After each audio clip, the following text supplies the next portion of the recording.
The wine glass shattered against imported marble, red liquid spreading like blood across a contract worth $40 million. Every head in Manhattan's most exclusive restaurant turned toward table 7, where billionaire Ethan Calloway stood, his ice blue eyes fixed on the young waitress before him. "You've just destroyed my entire deal," he announced, his voice cold enough to frost the windows. "I want you fired. Now." But Claire Bennett didn't cry, didn't beg. She simply looked up at the security camera above his head and said 5 words that would change everything. "Then let's watch the footage. Want to see what happens when a ruthless billionaire meets the one person who won't break? Stay until the end, hit that like button, and comment what city you're watching from. I want to see how far this story travels." The rain hammered against the floor-to-ceiling windows of Lumiere, turning Fifth Avenue into a blur of yellow cabs and black umbrellas. Inside, crystal chandeliers cast warm light over tables where New York's elite paid $500 per person just to be seen. Claire Bennett moved between them like a ghost, her plain black uniform perfectly pressed, her dark hair pulled into a tight bun that made her look older than 30. She'd been working at Lumiere for 3 months. 3 months of aching feet, burns from carrying plates too hot to touch, and tips that barely covered her brother's medication. But she never complained. Complaining was a luxury she couldn't afford. "Claire." Marcus, the floor manager, appeared at her elbow, his face the color of old newspaper. Sweat beaded on his forehead despite the restaurant's perfect climate control. "Table 7, just seated." Claire glanced toward the corner booth, the most coveted spot in the entire restaurant. A man sat alone, his charcoal suit probably worth more than her annual salary. Even from across the room, she could feel the coldness radiating from him. The other waiters had mysteriously vanished toward the kitchen. "Is that Ethan Calloway?" Marcus's voice cracked slightly on the name. "He's here early. Reservation wasn't until 8. Claire had heard the stories. Everyone had. The 32-year-old billionaire who'd built Calloway Industries from nothing, who owned half the commercial real estate in Manhattan, who made grown men cry in boardrooms. Last month, a waiter named Jason had served him once and quit the next day. Didn't give notice. Just left his uniform in his locker and disappeared. "Where's Simone?" Claire asked. Simone was their senior server, the one who usually handled VIPs. "Called in sick." Marcus wiped his palms on his slacks. "Food poisoning. Look, Claire, I know you're still relatively new, but—" "I'll take him." Marcus blinked. "You don't have to." "I'll take him," Claire repeated. She needed this job, needed it more than pride, more than fear, more than anything except her brother's life. Tommy's next treatment was in 5 days, and she was still $1,200 short. "It's just another table." "Claire, he's not just another—" Marcus started, but she was already walking away, spine straight, notepad in hand. The closer she got to table 7, the more the temperature seemed to drop. Ethan Calloway didn't look up when she approached. He was reading something on his phone, one hand absently turning a heavy signet ring on his finger. In the soft light, Claire could see he was handsome in the way mountains were handsome, impressive, cold, and completely indifferent to anything human. "Good evening, Mr. Calloway. Welcome to Lumiere. My name is Claire, and I'll be—" "Water.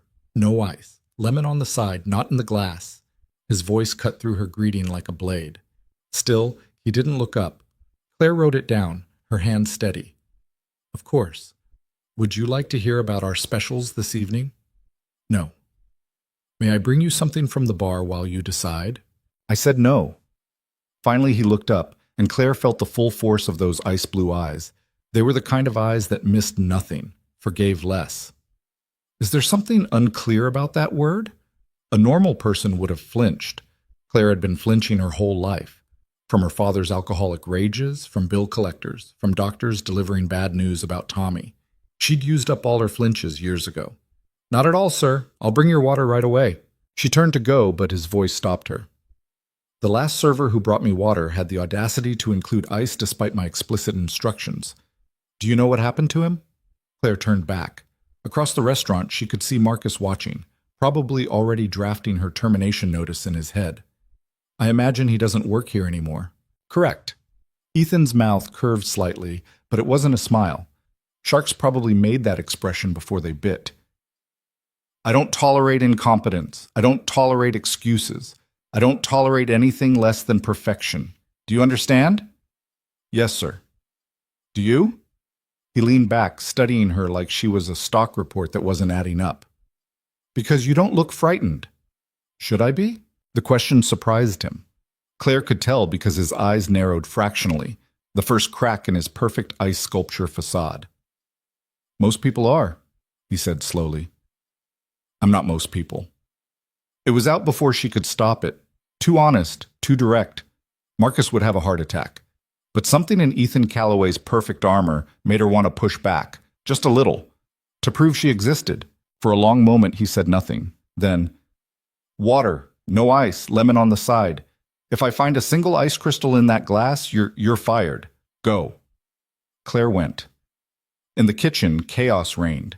Chef Antoine was screaming at a line cook in rapid French, while servers darted between stations like schools of fish avoiding a predator. Claire found Paolo, the bartender, and gave him her order. Table 7? Paolo's eyes widened. Jesus, Claire, what did you do to piss off Marcus? Nothing. Simone's out. So let Roberto take it. He's been here 6 years. Roberto's nowhere to be found. Paolo started preparing the water with the concentration of a surgeon. Listen, my cousin worked at Calloway's office building, said the man once fired his entire executive team because someone used the wrong font in a presentation. A font, Claire. He's not right in the head. He's just a man ordering water. He's a shark in a suit, Paolo finished, checking the glass 3 times for ice before placing it on Claire's tray, along with a small plate holding a perfect lemon wedge. Don't say I didn't warn you. Claire carried the tray back through the dining room, aware of the eyes following her. The other servers, the manager, even some of the guests. Table 7 had become a spectator sport. She set the water down in front of Ethan Calloway with careful precision. Your water, sir. No ice. Lemon on the side. He didn't acknowledge her. Instead, he lifted the glass to the light, examining it like a jeweler checking for flaws. Then he took a sip, set it down, picked up his phone. Have you decided on your dinner? Claire asked. I'll have the Dover sole. Tell Antoine I want it deboned tableside. If there's a single bone left in that fish, I'm sending it back. Claire wrote it down. Would you like to start with an appetizer? No. Any sides with the sole? Antoine knows how I want it prepared. If he doesn't, he's not worth the fortune I'm paying to eat in this overpriced establishment. Claire nodded. I'll put your order in right away. She turned to leave, but again his voice caught her. What's your name? Your real name? Claire Bennett. How long have you worked here, Claire Bennett? 3 months? And before that? It was none of his business. Absolutely none. But something in his tone suggested this wasn't small talk. It was an interview she hadn't applied for. Various restaurants around the city, she said carefully. Fired from most of them, I imagine. Heat flashed through Claire's chest, but she kept her voice level. I left for better opportunities. That's what people say when they're fired. Then I suppose we'll have to agree to disagree, sir. Another crack in the ice. His eyebrow rose fractionally. Interesting. You're either very brave or very stupid. I prefer to think I'm practical, Mr. Calloway.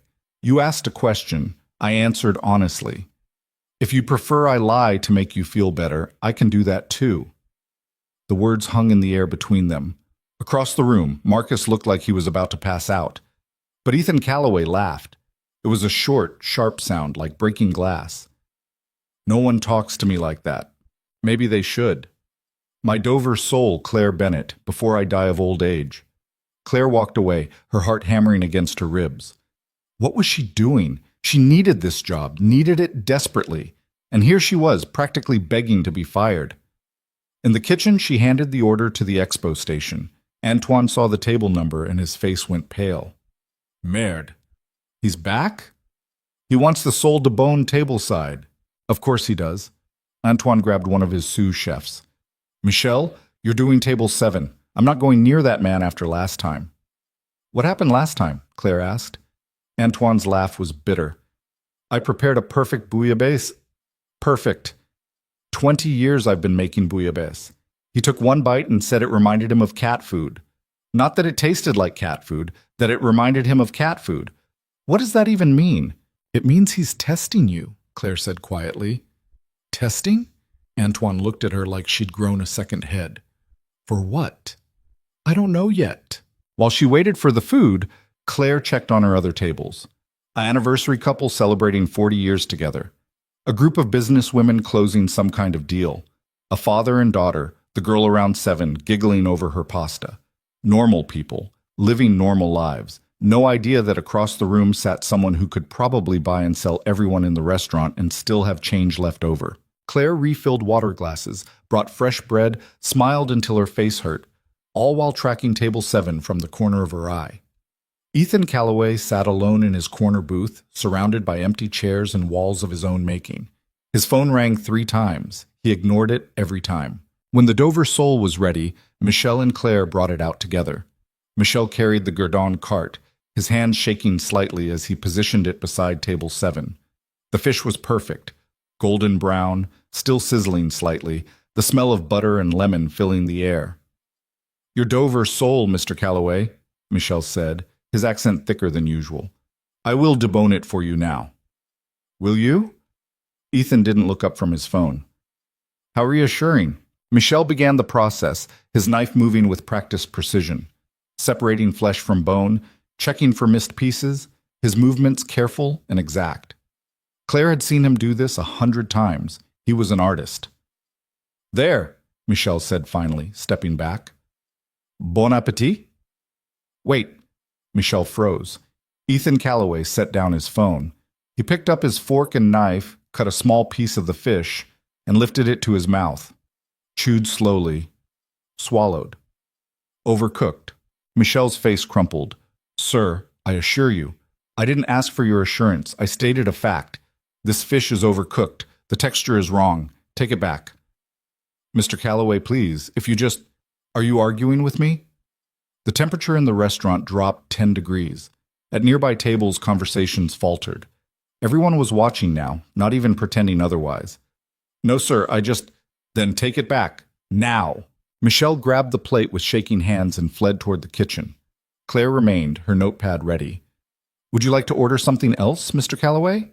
"No, I want the sole, prepared correctly this time." "Of course, I'll make sure..." "You'll make sure?" He looked at her fully now, those ice-blue eyes boring into her. "How exactly will you make sure? Are you going to cook it yourself?" "No, sir, but I'll communicate clearly to the kitchen that..." "The kitchen just demonstrated they can't follow simple instructions. What makes you think clearer communication will help?" Claire took a slow breath.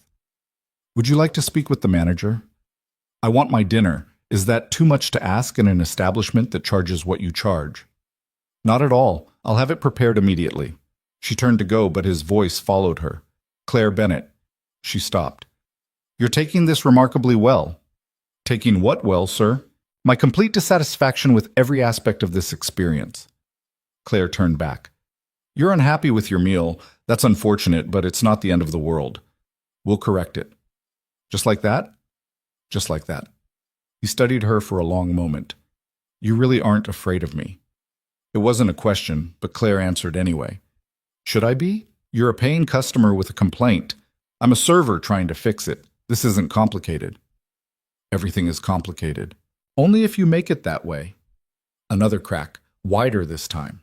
For just a second, something flickered across Ethan Calloway's face. Surprise, maybe, or something deeper. Then the ice reformed, colder than before. "Second sole, 15 minutes. If it's not perfect, I'm leaving and making sure everyone in this city knows Lumiere can't cook fish." Claire nodded and headed back to the kitchen, where chaos had fully erupted. Antoine was shouting at Michelle in French. Marcus was on the phone, probably calling in reinforcements. The other servers huddled in the corner like survivors of a natural disaster. "He wants another sole," Claire announced. Antoine threw his towel on the floor. "Of course he does. The first one was perfect. I tasted it myself." "He says it was overcooked." "It was not overcooked. The temperature was exactly..." Antoine stopped himself, breathing hard. Fine, I'll make him another one. But if he sends this back, I'm done. I'll cook for him myself, and when he complains, I'll quit. I swear it." Claire waited while Antoine prepared a second Dover sole with the intensity of a man defusing a bomb. Every movement precise, every seasoning measured to the grain. When it was finished, he stared at it like it was his firstborn child. "This," he said quietly, "is the best Dover sole I have ever made in my entire career." Michelle refused to touch it this time, so Claire wheeled the cart out herself. Table 7 sat in its corner like a throne. and Ethan Calloway, its cold king. Your Dover sole, Mr. Calloway. Chef Antoine prepared it personally. How touching. Claire deboned the fish herself, aware of his eyes tracking every movement. Her hands didn't shake, couldn't afford to. When she finished, she stepped back. Will there be anything else? Ethan cut a piece, lifted it, chewed. This time he nodded. Acceptable. Not good. Not excellent. Acceptable. Claire smiled with her service smile, the one that didn't reach her eyes. I'm glad you're satisfied. I didn't say I was satisfied. I said it was acceptable. My mistake. You make a lot of those? Mistakes? Everyone does. I don't. Claire almost laughed. Almost. But she caught herself because laughing at a billionaire wasn't on her list of smart life choices. Then you're very fortunate, Mr. Calloway. She left him to his acceptable fish and returned to her other tables, where people smiled and said please and thank you like normal humans. The anniversary couple left her a generous tip. The businesswomen ordered dessert. The father and daughter were still laughing. An hour later, Ethan Calloway's plate sat empty. Claire approached with the dessert menu. Would you care to see our dessert selection, Mr. Calloway? No. Coffee? After-dinner drink? Just the check. Claire prepared it, her hands moving automatically through the familiar motions. His bill came to $347 for a single meal. She placed the leather folder on his table. He opened it, glanced at the total, and placed a black credit card inside without looking at the amount. Old money, Claire thought, or so much new money that it had become old through sheer volume. When she returned with the card and receipt, he was standing buttoning his suit jacket. He signed without looking, then paused. You're different from the others, he said. I'm not sure what you mean, sir. Yes, you are. He picked up his phone, his coat. You'll do. I'll do for what? But he was already walking away, moving through the restaurant like a shark through water, leaving whispers in his wake. Claire looked down at the receipt. He'd left a 20% tip. Exactly 20%, calculated to the penny. Not generous, not stingy, perfectly, coldly mathematical. The rest of her shift passed in a blur. When the last table finally left and the other servers emerged from wherever they'd been hiding, Marcus pulled her aside. What did you do? He demanded. My job. Claire, that man, do you understand who he is, what he can do? He's a customer. I brought him food. He ate it. He paid. That's literally the transaction we provide. Marcus shook his head. You don't get it. Ethan Calloway doesn't just eat at restaurants. He tests them. He finds their weaknesses. And then he stopped, looking genuinely frightened. Just be careful, okay? Very careful. But Claire was too tired to be careful. She changed out of her uniform, collected her tips, and walked out into the night rain. Her feet screamed with every step. Her back ached from carrying heavy trays. She smelled like fish and butter and expensive wine. At the bus stop, she counted her money. $217 in tips. Not bad for a Tuesday. Another week like this, and she'd have enough for Tommy's treatment. Her phone buzzed, a text from the hospital. Tommy asking for you, doing okay today. Doctor says numbers improving. Claire closed her eyes against the sudden burn of tears. Okay. That was okay. Better than okay. She didn't think about Ethan Calloway on the bus ride home, didn't think about his ice blue eyes or the way he'd looked at her like she was a puzzle to solve.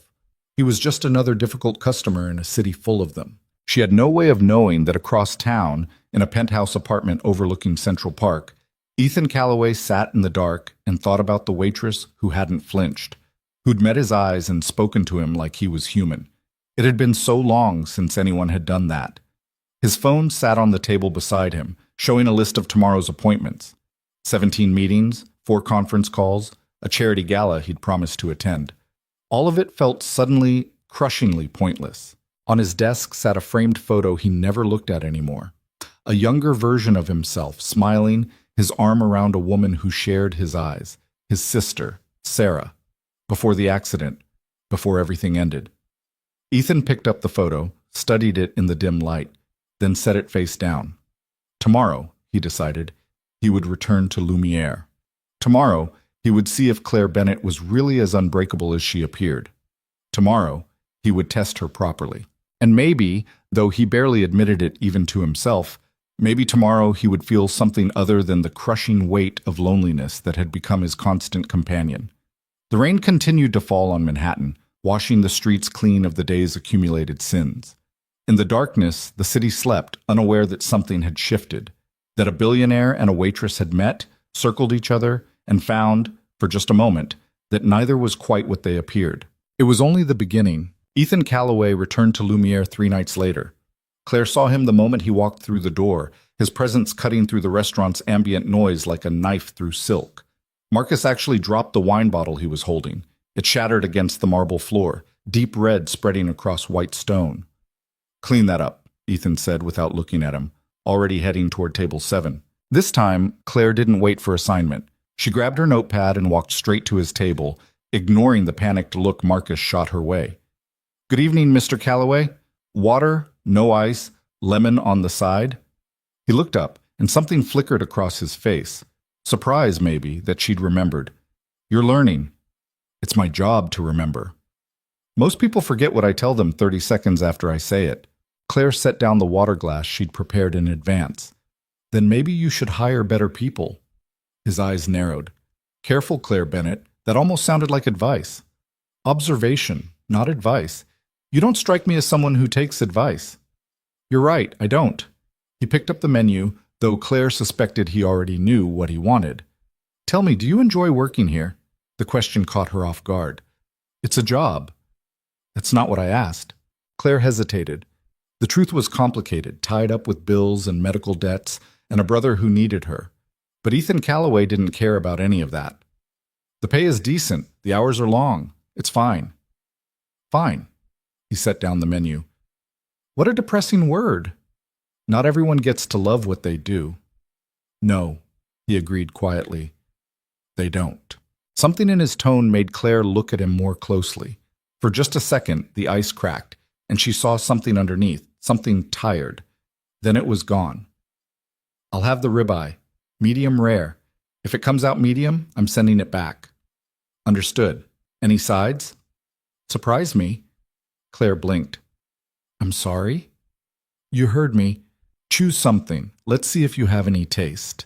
It was a test. Obviously a test. Claire wrote down asparagus and roasted potatoes, safe choices that paired well with steak. "I'll put your order in." "Claire." She turned back. "Why did you really take my table that first night? Marcus would have let you refuse." The honest answer was money. Always money. But something made her say, "Because everyone else was afraid of you, and I got tired of watching grown men act like children." Ethan's laugh was sharp and genuine. Brutal honesty. How refreshing. "You did ask." "I did." He leaned back, studying her with those calculating eyes. "Do you know what I do, Claire Bennett? You run Calloway Industries. I destroy things. I find companies that are weak, poorly managed, full of people who've gotten comfortable, and I tear them apart. Sometimes I rebuild them. Sometimes I just sell the pieces." He said it matter-of-factly, like discussing the weather. "Does that frighten you?" "Should it?" "Most people think so." Claire met his gaze. "I work in a restaurant where the head chef once threw a pan at someone's head because they overcooked risotto. Your version of scary and mine might be different." Antoine threw a pan. "Before my time, but yes, left a dent in the wall by the walk-in." "Interesting." Ethan picked up his water glass, examined it against the light like he had before. "Your ribeye, Claire Bennett. Don't disappoint me." Over the next 2 weeks, Ethan Calloway became a fixture at table 7. He came every other night, always alone, always demanding, always testing. He sent back a perfectly cooked salmon because the plating was uninspired. He complained that the lighting was too bright, then too dim. He questioned the temperature of the room, the wine selection, the thread count of the napkins. But he never complained about Claire.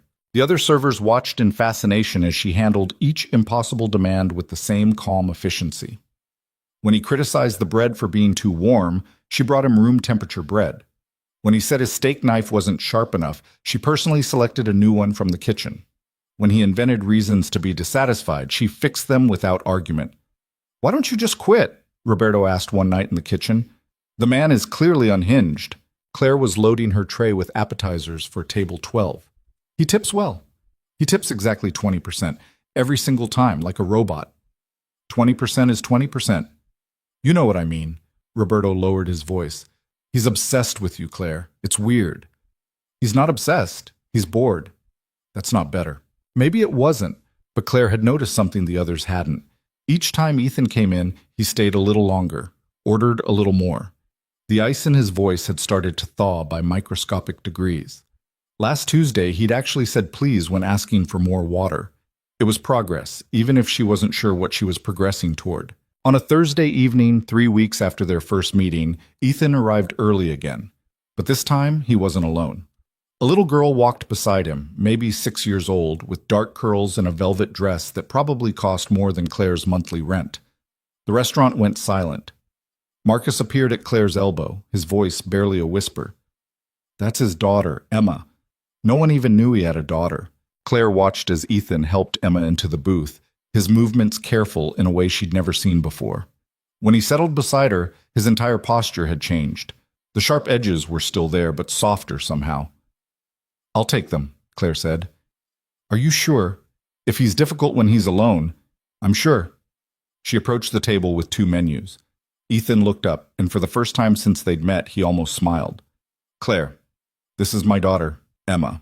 The little girl looked up with eyes the same ice blue as her father's, but warm where his were cold. Hi. Daddy says you're the only person in this whole restaurant who isn't scared of him. Claire couldn't help it. She laughed. Your daddy might be exaggerating. He never exaggerates. He says exaggeration is for people who can't handle the truth. Emma, Ethan said quietly. What? You did say that. Last week when Uncle Richard was talking about his golf game. Ethan's jaw tightened fractionally, but he didn't argue. Claire found herself fighting another smile. Well, it's very nice to meet you, Emma. What would you like to drink? Do you have chocolate milk? We do. Can I have it with extra chocolate? Daddy never lets me have extra chocolate at home. Emma, Ethan said again, this time with a warning edge. But Emma just grinned at Claire, a conspirator's grin that made her look less like a billionaire's daughter and more like a regular 6-year-old trying to get away with something. Regular chocolate milk, Claire said diplomatically. And for you, Mr. Calloway? Water, the usual. While she was in the kitchen preparing their drinks, Marcus cornered her by the beverage station. What are they like together? Normal. Well, as normal as he gets.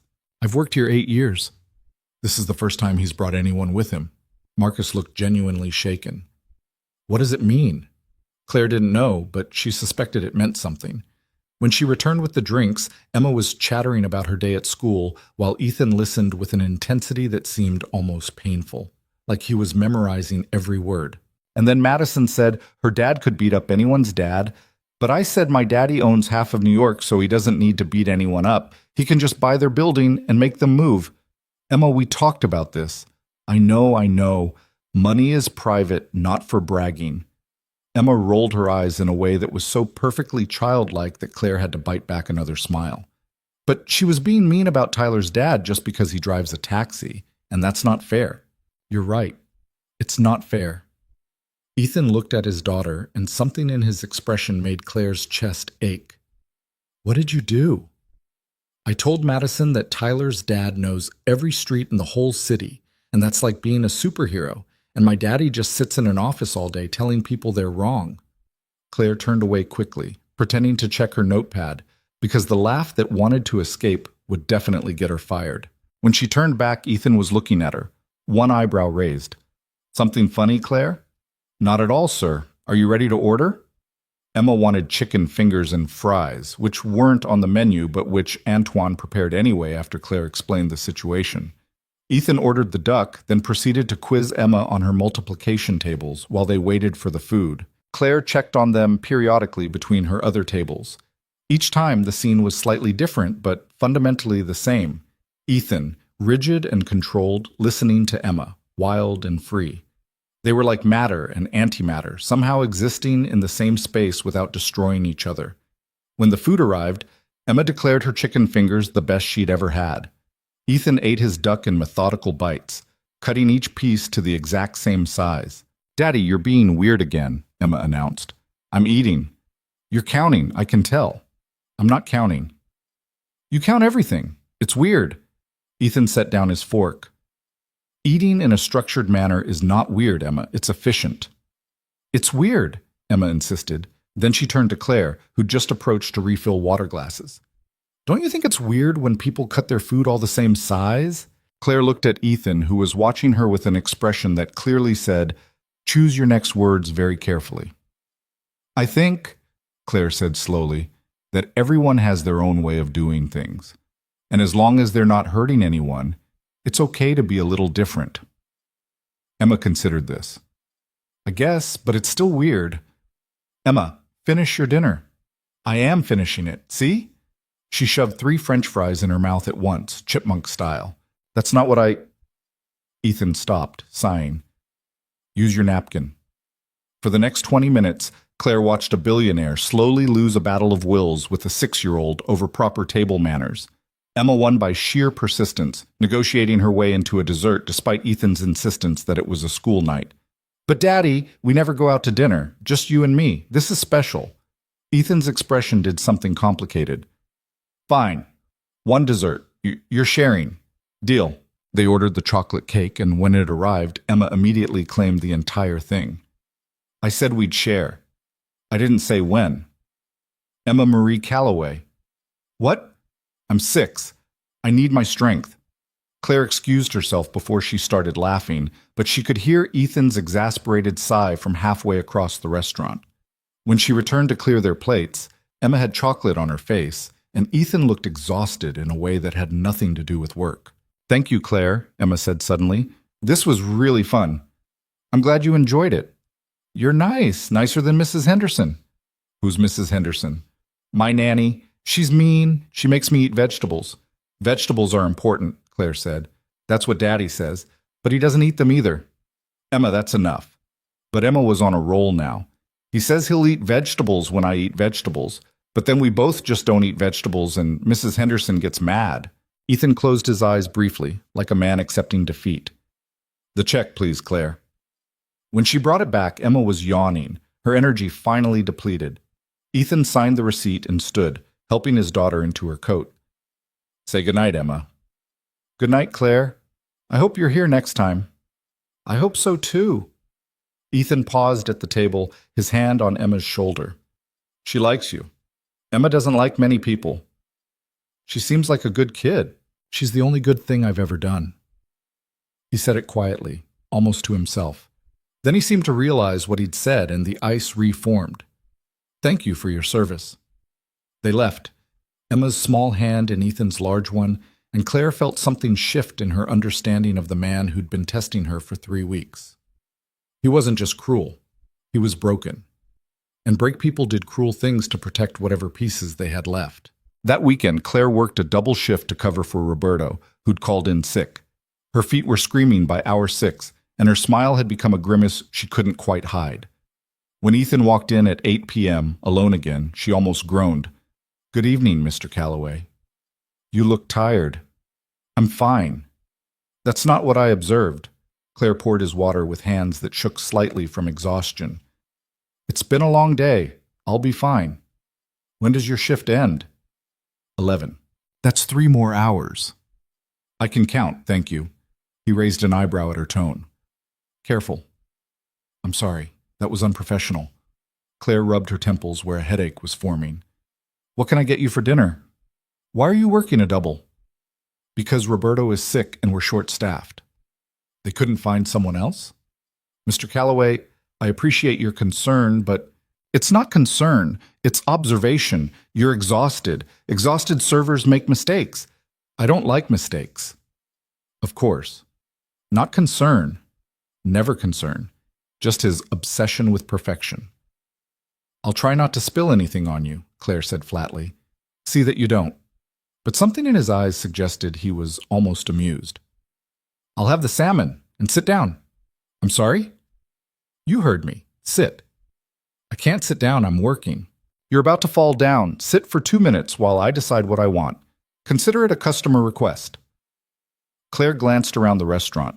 It was Saturday night, packed, every table full.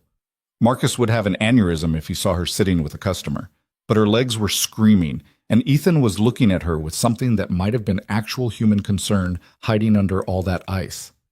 She sat. Better? He asked. This is highly irregular. I'm paying $500 for dinner. I can do what I want. That's not how restaurants work. It's how everything works, Claire. Money buys exceptions. Must be nice. It's not. He said it so quietly she almost missed it. Then louder. Emma asked about you. Did she?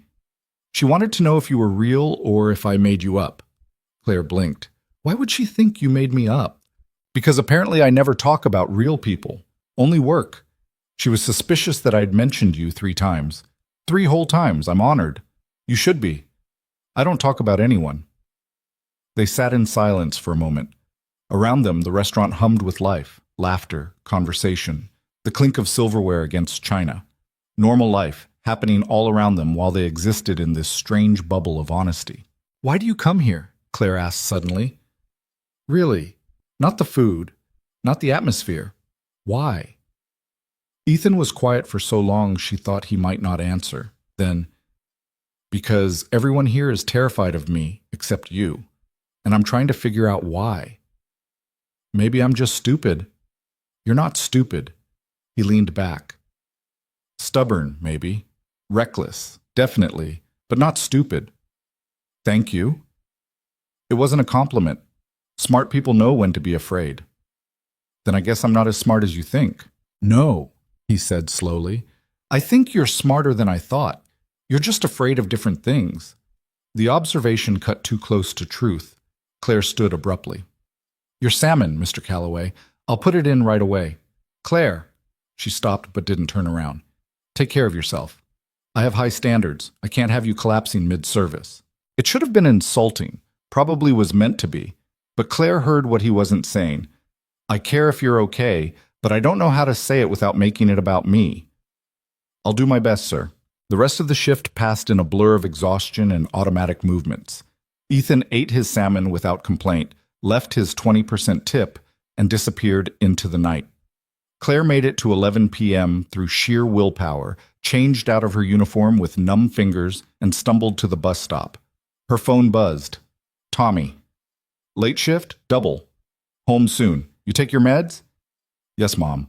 I'm your sister, not your mom. You act like my mom. How much longer are you going to work yourself to death? Claire stared at the text, too tired to formulate a response that wasn't completely honest. The truth was, she didn't know. Until Tommy was better. Until the bills were paid. Until the universe decided she'd suffered enough and gave her a break. Not dying. Just tired. Love you. Love you too. Be safe. The bus was late. Claire sat on the bench, her feet throbbing, her back aching, her head pounding. She closed her eyes and tried to remember why she was doing this. The reason was always Tommy, but sometimes the why got lost in the exhaustion. Claire Bennett. Her eyes snapped open. Ethan Calloway stood in front of her, still in his suit, his hands in his pockets. Mr. Calloway, what are you... You take the bus home? Yes? At 11 p.m.? Alone? It's New York. Everyone takes the bus. I don't. Of course you don't. Claire was too tired for this conversation. Did you need something? Forget to complain about dessert? He ignored that. Where do you live? That's really none of your business. If you collapse on your way home because you worked yourself unconscious, it becomes my business. I don't need that kind of guilt. How noble of you. I'm not noble. I'm practical. He pulled out his phone. My driver is 2 blocks away. He'll take you home. I'm not getting in the car with a stranger. Harrison has worked for me for 12 years. He's not a stranger. He's a stranger to me. Ethan made a frustrated sound. Fine. I'll ride with you. Then he's not a stranger. He's a driver with a passenger. You're going to ride across town in a car with your employee just to make sure I get home safely? Yes. Why? The question seemed to surprise him. He opened his mouth, closed it, then finally said, Because Emma would be disappointed if something happened to you. It was a lie. They both knew it was a lie. But Claire was too tired to argue, and the thought of a warm car instead of a cold bus was too tempting. Fine, but only because I'm exhausted. I'm aware. A black Mercedes pulled up 30 seconds later. The driver, Harrison, was in his 50s with kind eyes and a professional demeanor that suggested he'd seen everything and judged nothing. He opened the back door without comment. Claire slid in, and Ethan followed, maintaining a careful distance between them on the leather seat. "Address?" Harrison asked. Claire gave it. An apartment building in Queens, nowhere near the luxury Ethan probably inhabited. Harrison nodded and pulled into traffic. They rode in silence for several blocks. The city scrolled past outside, all lights and movement and life. Inside the car, everything felt suspended, separate. "You don't have to do this," Claire said finally. "I'm aware." "So why are you?" Ethan looked at her, really looked, and for the first time since they'd met, the ice was completely gone. "Because I've been testing you for 3 weeks, and you haven't failed once, and I'm trying to understand how that's possible. Maybe your tests aren't as hard as you think. They are, trust me. Then maybe I'm just good at my job." "It's more than that." He turned to look out the window. "You remind me of someone." Claire waited, but he didn't elaborate. The car crossed the Queensboro Bridge, the East River dark and glittering below. "Your sister," Claire said quietly. Ethan's head snapped toward her. "How did you—" "Emma mentioned her, said you keep a picture on your desk." "Emma talks too much. She's 6. It's what they do." Another silence, longer this time. Then, so quietly Claire almost missed it. "Sarah was like you. Stubborn, fearless, believed the best in people even when they didn't deserve it." Was, past tense. What happened to her? "Nothing I want to talk about." The ice was reforming, walls going back up. "This is your building?" They'd stopped in front of Claire's apartment, a pre-war walk-up that had seen better decades. Harrison had the door open before Claire could reach for the handle. "Thank you for the ride," she said. "Claire." She turned back. Ethan's face was shadowed in the car's interior, but his eyes caught the streetlight.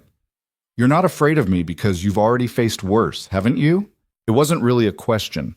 Claire thought about her father's rages, about holding Tommy's hand while doctors delivered bad news, about bills she couldn't pay and futures she couldn't promise.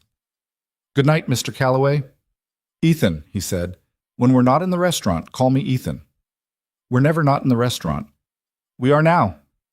Claire shook her head, smiling despite herself. "Good night, Ethan." She walked into her building without looking back, but she felt his eyes on her until the door closed. Upstairs, Tommy was still awake, playing video games on the ancient TV they'd bought at a thrift store. "You look dead," he observed. "Thanks. Love you too." "Who was that in the car?" Claire froze. "What car?" "The Mercedes. I saw from the window. Very fancy. You moonlighting as a chauffeur?" "Just a customer being nice." "That was a $200,000 car, Claire. That's not just nice. That's suspicious." "It's nothing. Go to bed." But Tommy was 17 and sharp as broken glass. "Does this have anything to do with why you keep working doubles? You in some kind of trouble?" "No, I'm fine. We're fine." "We're not fine. Your feet are bleeding." Claire looked down. He was right. Her shoes had rubbed blisters that had opened hours ago. She hadn't even noticed. "It's just part of the job." "The job is killing you. The job is keeping you alive." The words hung between them, too honest, too raw. Tommy's face crumpled. "I hate that you have to do this for me." Claire crossed to him, wrapped him in a hug despite the fact that he was taller than her now. "I'd do anything for you. You know that." "I know, but I still hate it. Hate it tomorrow. Right now, sleep." After Tommy went to bed, Claire soaked her feet and counted her tips. $312. Good night. Another week of good nights, and she'd have enough. She thought about Ethan sitting in the dark in his Mercedes, asking questions he had no right to ask, seeing things she tried to hide. He was dangerous, not because he was cruel, but because he was starting to be kind. And Claire couldn't afford kindness. Kindness made you hope, and hope was expensive. Across town, Ethan sat in his penthouse and stared at the photo of Sarah he'd turned face up again. She smiled at him from frozen time, forever 28, forever bright. "She's like you," he told the photograph. "Stubborn, fearless, probably going to get herself killed with that combination." Sarah didn't answer, because Sarah had been silent for 5 years. Ethan poured himself 2 fingers of scotch and didn't drink it. Instead, he pulled up the file his investigator had compiled on Claire Bennett. He'd ordered it 2 weeks ago, unable to resist the urge to understand her. Single mother?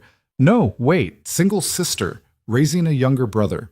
Medical bills, student loans, 3 previous restaurant jobs, left each for better opportunities, which really meant higher pay. Clean record. No scandals.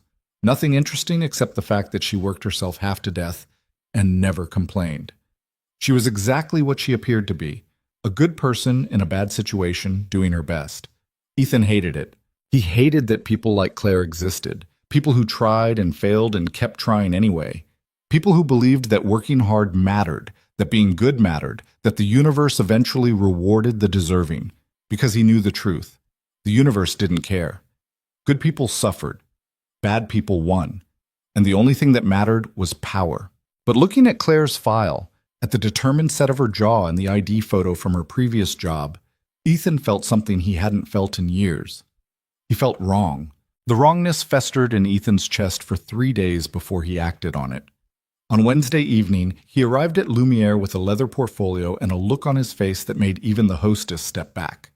Claire was already mid-shift, carrying a tray of appetizers to table 4 when she saw him. Something in his posture set off alarm bells in her head. This wasn't a test. This was something else. "Mr. Calloway," she said when she approached his table. "Your usual water?" "No." He set the portfolio on the table with deliberate care. "Tonight is different." "Different how?" "You'll see. I'll have the lobster bisque to start, then the filet mignon, rare. And bring me your wine list." Claire wrote it down, her pen moving automatically while her brain tried to decode the shift in atmosphere. Ethan's eyes had that calculating gleam she'd seen before, but sharper now, hungrier. When she brought the wine list, he barely glanced at it. "The Chateau Margaux, 2015. That's $800 a bottle, sir." "I'm aware of what I'm spending, Claire. Bring it." She did, watching as the sommelier performed the opening ritual with shaking hands. Ethan tasted it, nodded, and dismissed the man with a wave.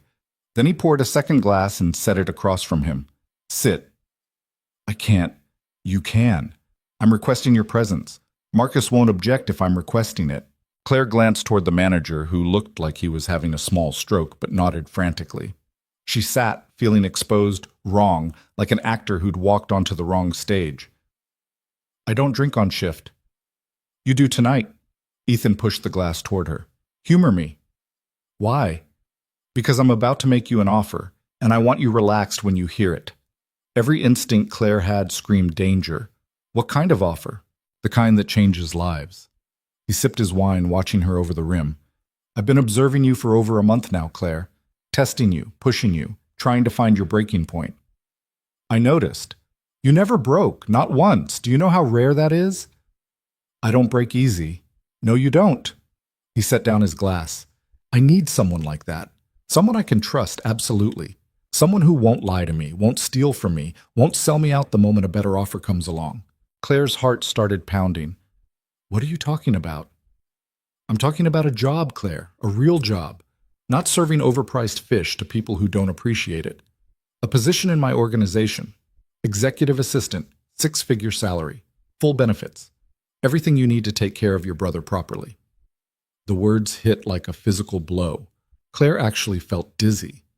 "You can't be serious." "I'm always serious. You don't even know me. I know you better than you think." He opened the portfolio, revealing printouts. Claire's breath caught. Medical bills. Tommy's treatment schedule. Her student loan statements. Her entire financial life laid bare on expensive restaurant linen. "You investigated me," she said flatly. "Of course I did. I investigate everyone." "That's..." Claire couldn't find words big enough for her anger. "That's a complete violation of privacy. It's due diligence. It's psychotic. It's business." Ethan closed the portfolio. "And business is what I'm offering you, a chance to stop drowning, a chance to actually help your brother instead of just delaying the inevitable." Claire stood abruptly, her chair scraping against marble. Around them, conversations faltered. People were staring. "I need to get back to work." "Claire, no. Whatever this is, whatever game you're playing, no." She walked away before he could respond, her hand shaking so badly she had to set down her notepad. In the kitchen, she pressed her palms against the cold steel counter and tried to breathe. Marcus appeared beside her. What happened? What did he say? Nothing. It's fine. It's clearly not fine. You look like you've seen a ghost. I said it's fine, Marcus. Claire pushed away from the counter. I need to check on my tables. For the next hour, she avoided table 7 entirely. Let one of the other servers bring his bisque, his steak, his vegetables that he'd probably send back out of spite. Claire couldn't look at him without feeling violated, exposed, seen in ways she'd never agreed to. But Ethan didn't leave. He sat in his corner booth, eating methodically, occasionally checking his phone, waiting. At 9 p.m., the dinner rush finally started to ease.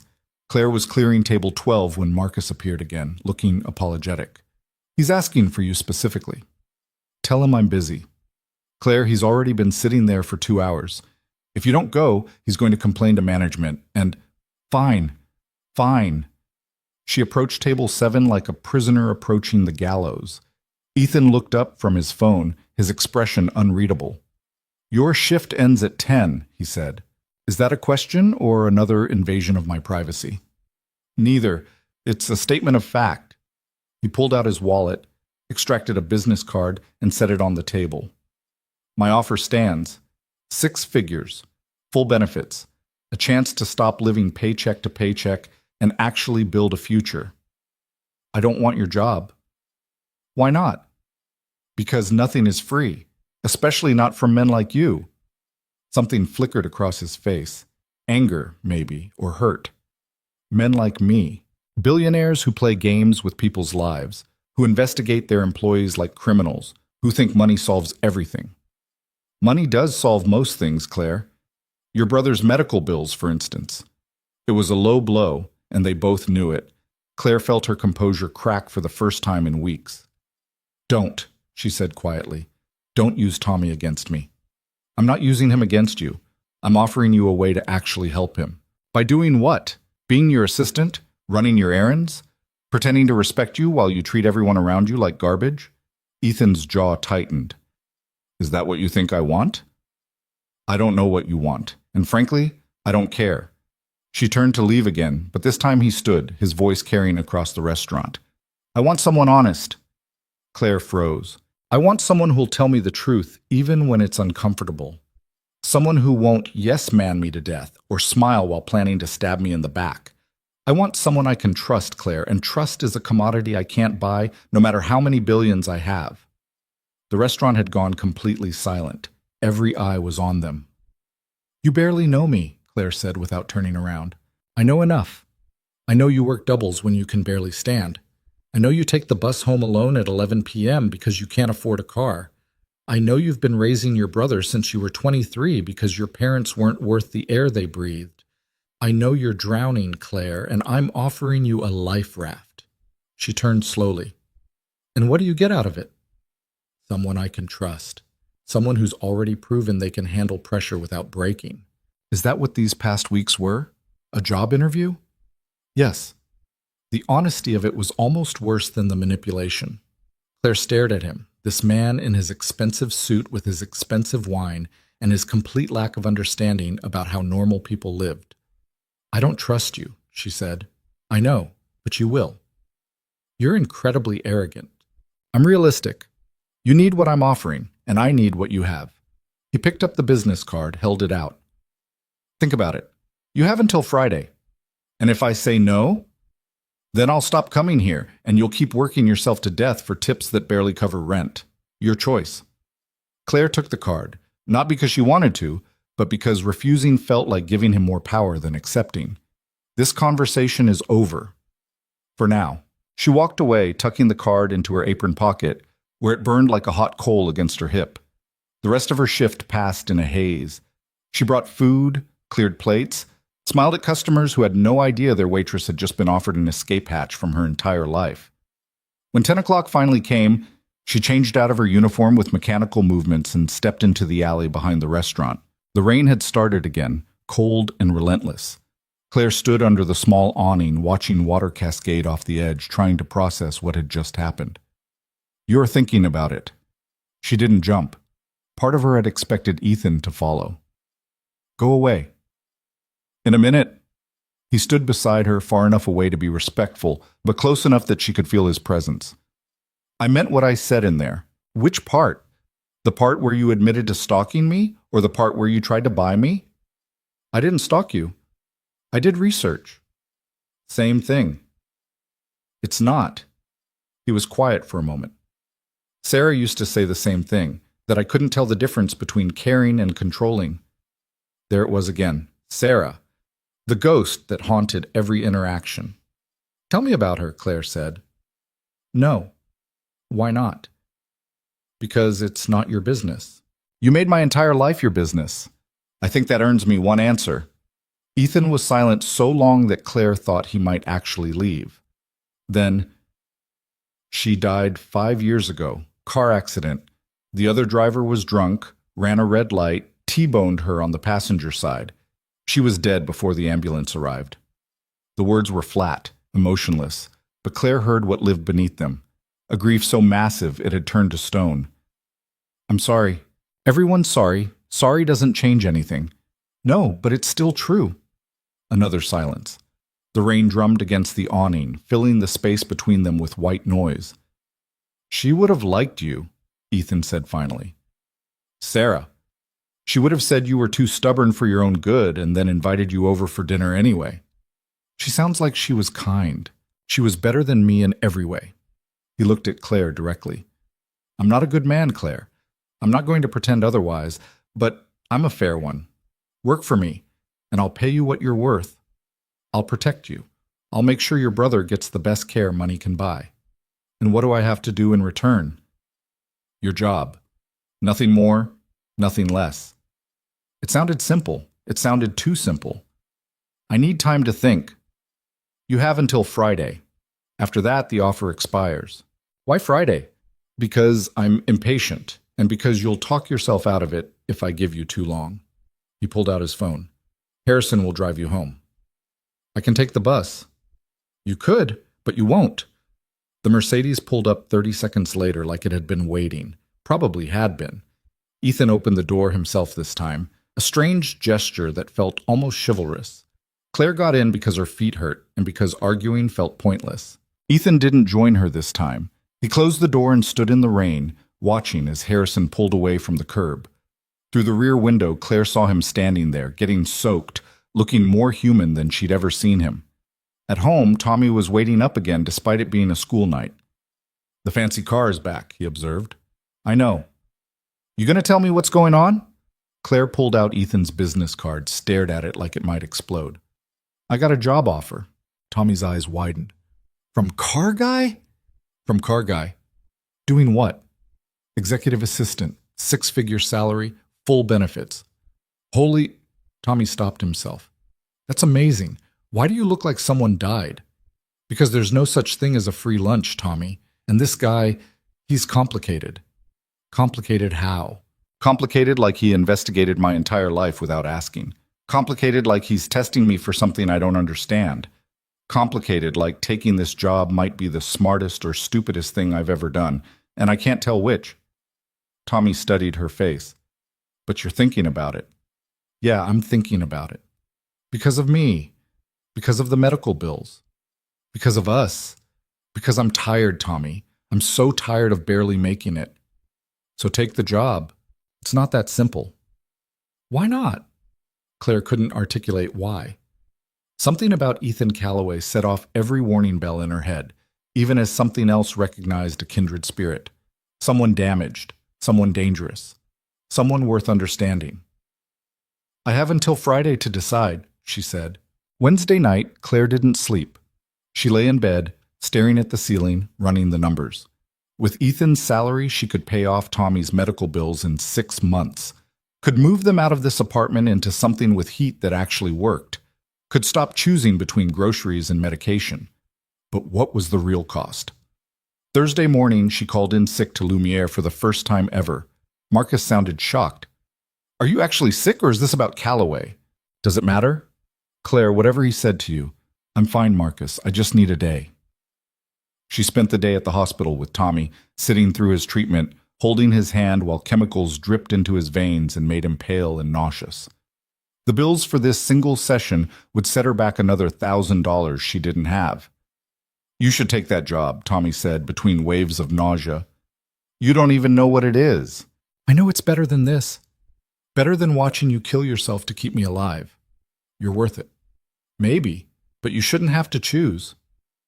That evening, Claire walked to Central Park and sat on a bench, watching people jog past in their expensive athletic wear, walking dogs that probably cost more than her monthly rent. This was Ethan's world. Money and power and the complete certainty that everything could be bought if you just named the right price. Her phone buzzed, a text from an unknown number. "Tomorrow's Friday. I need your answer by noon. Ethan." Of course he had her number, probably had her social security number too, her blood type, her goddamn horoscope. Claire typed and deleted 3 responses before settling on, "How did you get this number?" The reply came immediately. "I have my ways, that's not comforting. It's not meant to be, it's meant to be honest." She stared at the words, then typed, "Why me?" "Really?" This time the response took longer. "Because you looked me in the eye and didn't flinch. Because you're stronger than you know. Because I need someone who won't break. Everyone breaks eventually. Not you. I've been trying for a month. You're still standing." Claire closed her eyes. "That's not strength. That's stubbornness. Same thing. It's not." "Tell me your answer tomorrow, Claire. Noon. My office. Address below." He sent a location in Midtown, some glass tower that probably had his name on it. Claire looked at it and felt her stomach twist. This was insane. Taking a job from a man who'd spent a month psychologically torturing her in a restaurant just to see if she'd crack. A man who invaded her privacy and threw money at problems and clearly had more issues than any therapist could unpack. But the alternative was what? Another 5 years of doubles? Of watching Tommy get sicker? Of choosing between food and medication? She went home and made a list. Pros and cons like a rational adult. The cons were longer, but the pros all screamed in capital letters. Money, insurance, stability, Tommy. At midnight, she was still staring at the list when her phone rang. "Ethan." "It's midnight," she answered. "I'm aware. Can't sleep?" "Can you?" "Never." He sounded tired, the ice in his voice thawed to water. "What are you thinking?" "That you're crazy. That I'm crazy for even considering this." "Probably true on both counts." A pause. "Emma asked about you again today." "What did you tell her?" "That you were thinking about coming to work with me." She was excited, said maybe you could teach me to be nicer. Despite everything, Claire smiled. "That's a tall order." "She has faith in you." Another pause, longer. "So do I." "You don't even know me." "I know you're the first person in 5 years to tell me the truth, even when it hurts. I know you're loyal to the point of self-destruction. I know you're exactly what I need, Claire, even if you don't see it yet." "What if I'm not? What if I take this job and disappoint you?" "You won't. You can't know that." "Yes, I can, because disappointing people requires not caring, and you care too much about everything." It was too accurate, too honest. Claire felt exposed all over again. "I need to go." "Friday, noon, please." The please did it. The crack in his armor, the admission of need. "I'll think about it." "That's all I ask." He hung up, and Claire sat in the dark, her phone growing cold in her hand. Friday morning arrived gray and cold. Claire dressed in the only professional outfit she owned, a black blazer she'd bought secondhand and pants that were starting to fray at the hem. In the mirror, she looked like what she was, someone pretending to belong in a world she'd never been invited to. The Callaway Industries building was everything she expected. Glass and steel and the kind of aggressive modernity that screamed money. The lobby had marble floors and a ceiling that went up forever, and security guards who looked at Claire like she might be lost. "I'm here to see Ethan Callaway," she told the desk. The receptionist's perfectly shaped eyebrows rose. "Do you have an appointment?" "Yes, Claire Bennett, noon." Something shifted in the woman's expression. She picked up her phone, spoke quietly, then nodded. "Top floor. Elevator's on your right."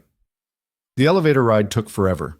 Claire watched the numbers climb, 30, 40, 50, and felt her stomach sink with each floor. What was she doing? This was insane. The doors opened onto another reception area, this one even more intimidating. Floor-to-ceiling windows looked out over Manhattan. A woman in her 40s sat behind a desk that probably cost more than Claire's car would have if she'd had a car. "Ms. Bennett, Mr. Calloway is expecting you." She stood, all efficiency and pressed suits. "Follow me." They walked down a hallway lined with abstract art that Claire didn't understand and probably wasn't meant to. Every door they passed was closed, the offices behind them silent and secretive. At the end of the hall, the woman knocked once and opened the door without waiting for a response. Ethan's office was huge, corner view, leather furniture, a desk the size of a boat. He stood by the window, his back to the door, phone pressed to his ear. "I don't care what he thinks he's worth. Make the offer. If he refuses, move to the next candidate." He paused. "No second chances. I'm done with people who can't make decisions." He hung up and turned, and for a second Claire saw surprise on his face, like he hadn't actually expected her to show. "Claire, you came. I said I'd think about it." And she took a breath, felt the weight of the decision settle onto her shoulders like a physical thing. Thought about Tommy in that hospital bed. Thought about her bleeding feet and her empty bank account and the crushing knowledge that she was one emergency away from complete disaster. "I want it in writing," she said. "Contract, salary, benefits, everything you promised. And I want a clause that says you can't fire me without cause." Ethan's mouth curved into something that might have been a smile. "Done. And I want to know exactly what I'm getting into. No more games, no more tests. Fair. And if I find out you've lied to me about any part of this, I walk. No notice, no explanation." "Agreed." He walked to his desk, pulled out a file folder, and handed it to her. "Contract, drafted this morning. Read it. Take it to a lawyer if you want. I'll wait." Claire opened the folder. 20 pages of dense legal text, but the important parts jumped out. 120,000 annual salary, full health insurance, 4 weeks vacation, termination only with documented cause. It was real. All of it was real. "Why me?" she asked again. "Really?" No more deflections. Ethan was quiet for a long moment. Then he walked to his desk, opened a drawer, and pulled out a photograph. He handed it to Claire. A woman with Ethan's eyes smiling at the camera, younger, brighter, alive. "Sarah," Claire said. "Sarah." He took the photo back, looked at it like it hurt. 5 years ago, my business partner, Marcus Hendricks, got drunk and decided to drive home anyway. He ran a red light at 60 miles an hour and killed my sister instantly. Claire's breath caught. Marcus walked away with a broken arm. No jail time. His lawyers argued it was an accident, that he had no history of drunk driving, that prison would ruin a promising career. The judge agreed. 6 months probation, community service, a slap on the wrist for ending a life. "That's horrible. It destroyed me," Ethan said simply. "Sarah was the only person in my life who told me the truth, who saw past the money and the power and actually cared about who I was underneath. When she died, I realized I'd surrounded myself with liars and yes-men, people who smiled while planning to betray me." "So you became this," Claire said quietly. "Cold, testing, pushing everyone away before they could leave. Something like that." He set the photo down. "And then you walked up to my table with water and refused to flinch. You told me the truth even when it was inconvenient. You didn't want anything from me except to do your job and go home. I still don't want anything from you. I know. That's why I'm offering it anyway." He gestured to the contract. "I need someone I can trust, Claire. Someone who won't lie even when the truth is uncomfortable. Someone who's already proven they can handle pressure. That's you." Claire looked at the contract, then at Ethan, then back at the contract. It was the answer to every problem she had. And all it would cost was working for a man who collected broken people like other people collected art. "I need one more thing," she said. "Name it." "I want you to tell me the whole truth about Marcus Hendricks, what happened after the trial, why you really started testing people." Ethan's jaw tightened. "That's not relevant to the job." "It is to me. You want trust? It goes both ways." For a moment, she thought he might refuse, might tell her to take the job or leave it, no conditions. But then he sighed and the ice cracked wide open. "After the trial, I started investigating Marcus, looking into his business practices, his finances, his personal life. I found irregularities, lots of them, He'd been embezzling from our partnership for years, hiding it in shell companies and offshore accounts. The drunk driving wasn't a one-time mistake. It was a pattern. Did you turn him in? I destroyed him. No regret in his voice, just fact. I took everything I found and buried him with it. He's in prison now, serving 15 years for fraud. Not for killing Sarah, never for that, but at least he's somewhere he can't hurt anyone else. And everyone around you became a suspect, Claire said, understanding now. Everyone became a potential Marcus, someone smiling while plotting to betray me. I started testing people, pushing them, trying to find who would crack and who would stand firm. That's a sad way to live. It's a safe way to live. They're not the same thing. No, Ethan agreed. They're not. Claire looked at the contract again. This job wasn't just about answering phones and scheduling meetings. It was about being trusted by a man who trusted no one. About standing next to someone who'd weaponized his grief and turned it into armor. It was impossible. It was insane. It was exactly what Tommy needed. I'll take the job, Claire said, but not because of the money. No? Because I think maybe you need someone to tell you the truth more than I need the paycheck. And because Emma deserves a father who isn't testing everyone for betrayal. Something shifted in Ethan's expression. Not a smile, but close. When can you start? 2 weeks. I need to give Lumiere notice. Quit today. I'll pay you for the 2 weeks anyway. No, I do this right, or I don't do it at all. Stubborn. You keep saying that like it's a bad thing. It's not. He held out his hand. Welcome to Callaway Industries, Claire Bennett. She shook it, his grip firm and warm and more human than she'd expected. As she left the building, contract tucked under her arm, Claire felt the weight of the decision settle into her bones. She just agreed to work for a man who'd spent a month breaking her down to see what she was made of. A man haunted by his sister's death and his partner's betrayal. A man who tested everyone because trusting anyone felt impossible. But she'd also seen the cracks in his armor. The way he looked at Emma. The way his voice softened when he talked about Sarah. The way he'd stood in the rain, watching Claire's car drive away, looking lost. Maybe this job was about more than money. Maybe it was about two broken people finding someone who understood what it meant to keep standing when everything else had fallen apart. Claire pulled out her phone and texted Tommy. Got the job. Everything changes now. His response came immediately. About damn time. She smiled, tucked her phone away, and walked into her new future with her eyes wide open and her guard still up. Because Claire Bennett was stubborn and fearless and strong, but she wasn't stupid, and something about Ethan Callaway's offer felt less like a job and more like a test she hadn't finished taking yet. Claire's first week at Callaway Industries felt like being thrown into deep water while everyone watched to see if she'd swim or drown. Her desk sat directly outside Ethan's office, a strategic position that meant she saw everyone who came and went. Executives in $1,000 suits who looked at her like she was furniture. Lawyers carrying briefcases full of documents she couldn't begin to understand. Women in designer heels who smiled with their mouths, but not their eyes. You must be the new assistant, one of them said on Claire's second day. She was blonde, perfectly polished, and radiated the kind of confidence that came from never having worried about money. I'm Victoria Chen, VP of Acquisitions. How long do you think you'll last? Excuse me? Ethan goes through assistants like tissues, 3 in the past year alone. Victoria's smile sharpened. But I'm sure you'll be different. She walked away before Claire could respond, leaving behind the scent of expensive perfume and thinly veiled hostility.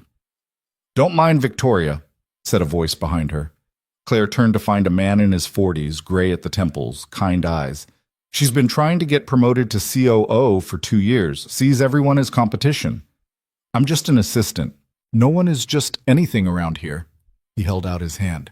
Peter Walsh, Chief Financial Officer, and the only person in this building who'll admit they're terrified of the boss. Claire shook it, grateful for the first friendly face she'd encountered. Claire Bennett.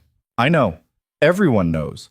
You're the waitress who impressed Ethan enough to hire on the spot. Peter's expression turned curious. How'd you manage that? Most of us had to go through 6 rounds of interviews and a psychological evaluation. I brought him water without ice. Peter laughed, genuine and warm. Sounds about right. Listen, if you need anything, and I mean anything, my office is 2 doors down. This place can be brutal if you don't know the territory. Thank you. He nodded and walked away, leaving Claire to figure out the phone system that had more buttons than seemed necessary for basic communication. Ethan emerged from his office at 10 a.m., already on his second conference call of the day. He pointed at Claire, then at his empty coffee cup, a gesture she interpreted as, "Get me more coffee immediately." She stood, then sat back down. Ethan paused mid-sentence. "Hold on." He covered the phone. "Problem?" "Where do I get coffee?" "Third floor, break room, black, no sugar." "You couldn't have mentioned that in my orientation?" "You didn't have an orientation." "Exactly my point." Something flickered in his eyes. Amusement, maybe. "Third floor, Claire. Before I die of caffeine withdrawal." She found the break room after getting lost twice and asking directions from a mailroom clerk who looked at her like she'd asked him to solve a calculus equation. The coffee was standard office fare, burnt and bitter, but she poured a cup and carried it back upstairs. Ethan was off the phone, staring at his computer with the intensity of a man trying to set it on fire with his mind. "Your coffee, sir." He took it without looking up. "Don't call me sir, it's weird." "What should I call you?" "Ethan, like a normal person." "You're not normal." "Fair point." He sipped the coffee, made a face. "This is terrible." "You're welcome." "I didn't thank you." "You should have." That got his attention. He looked up, eyebrow raised. "Careful, Claire. Just because I hired you doesn't mean you're immune to consequences." "What are you going to do? Fire me on day 2? "I could, but you won't." "Why not?" "Because you spent a month testing me and I passed. Firing me now would mean admitting you were wrong about me, and you don't admit you're wrong about anything." Ethan stared at her for a long moment. Then he laughed, short and sharp. "You're either very brave or very stupid." "Someone already told me that. I'm starting to think it's your favorite phrase. It applies to a lot of people." He turned back to his computer. "I have a meeting at 11 with the Morgan Group. I need the Anderson file, the updated projections from Peter, and background on Morgan's CEO. His name is, Richard Morgan, age 57. Net worth approximately $2 billion. Currently under investigation by the SEC for insider trading, though nothing's been proven. Married 3 times, divorced twice, currently separated from wife number 3. 2 children from first marriage, both work in the family business." Claire consulted her notes. "He likes scotch, hates small talk, and once threw a water glass at an intern who brought him the wrong presentation." Ethan's hand stilled on his keyboard. "Where did you get all that?" "I spent 3 hours last night reading everything I could find about your scheduled meetings for the week. Figured if I'm going to work for you, I should at least know who I'm dealing with." "I didn't ask you to do that." "You didn't have to. It's called initiative." Something shifted in Ethan's expression. Not quite approval, but close. "The Anderson file is in the cabinet behind you. 3rd drawer. Peter's projection should be in your email." And Claire, "Yes?" "Good work." The words were simple, but they hit harder than they should have. Claire turned away before he could see her smile. The Morgan meeting went smoothly, or as smoothly as anything went in Ethan's world. Claire sat in the corner of the conference room, taking notes while Ethan dismantled Richard Morgan's negotiating position with surgical precision. Morgan tried to bluster, tried to threaten, tried to charm. Nothing worked. "You're asking for 30% above market value," Ethan said flatly. "I'm offering 15% below. Meet me in the middle or I walk." "You can't walk. You need this deal." "I don't need anything. You, on the other hand, need to sell before the SEC investigation goes public and your stock price crashes. So let's stop pretending we're equals here and talk actual numbers." Morgan's face went red. "You arrogant son of a—" "Careful, Richard. We're in polite company." Ethan glanced at Claire, who was writing everything down in shorthand she'd taught herself from YouTube videos. "What do you think, Claire? Is 30% above market value reasonable?" Every head in the room turned toward her. Morgan looked confused. Ethan's own lawyers looked horrified that he was asking his assistant for input. Claire set down her pen. "I think anyone asking 30% above market value either doesn't understand basic economics or thinks you're stupid enough to pay it. And since Mr. Morgan graduated top of his class from Wharton, I'm guessing it's the second one. The silence that followed was deafening. Then Ethan smiled. Actually smiled. See, Richard, even my assistant knows you're trying to screw me. Now let's talk real numbers before we waste any more of each other's time. Morgan left 20 minutes later, having agreed to terms much closer to Ethan's original offer. His lawyers looked shell-shocked. Ethan looked satisfied. That was risky, one of Ethan's lawyers said after they'd gone. Asking your assistant for input during negotiations. Why? She was right. She's been here 3 days, and she's already smarter than half my executive team. Ethan stood, buttoning his jacket. Claire, my office. Everyone else, you're dismissed. Claire followed him back, her heart pounding. Had she overstepped, spoken out of turn, embarrassed him in front of clients? Ethan closed the door and turned to face her. Don't ever do that again. Her stomach sank. I'm sorry, I thought... Don't apologize. I'm not angry. He leaned against his desk. But don't make me look smarter than I am in front of clients. It sets unrealistic expectations. Claire blinked. You're joking. I rarely joke. That was a joke. A bad one, but still. Fine. It was a joke. He crossed his arms. You did well in there. Better than well. Where did you learn negotiation tactics? I didn't. I just said what seemed obvious. Most people can't see the obvious when money's involved. They get emotional, start thinking with their egos instead of their brains. He studied her with those calculating eyes. You don't do that. I can't afford to. Emotions are expensive. Yes, they are. Something flickered across his face, there and gone. Take lunch. Be back by 1. We have another meeting with the Hartman account. Claire spent lunch in a small park 2 blocks from the office, eating a sandwich she'd packed that morning and watching people live their normal lives. Across the street, a mother pushed a stroller. 2 old men played chess. A teenager practiced skateboard tricks and failed spectacularly. Normal. All of it so beautifully normal. Her phone buzzed. Tommy. How's the fancy job? Exhausting, confusing, possibly a mistake. But better than the restaurant? Ask me in a week. Fair. Love you. Love you too. At 12:45, Claire headed back to the office. She was halfway across the lobby when she heard her name. Claire Bennett? She turned to find a man in his 30s, expensive suit, smile that didn't reach his eyes. Yes? David Hendricks, I work in mergers and acquisitions. He held out his hand and Claire shook it automatically. Heard you made quite an impression in the Morgan meeting. News travels fast. Always does around here. His smile widened.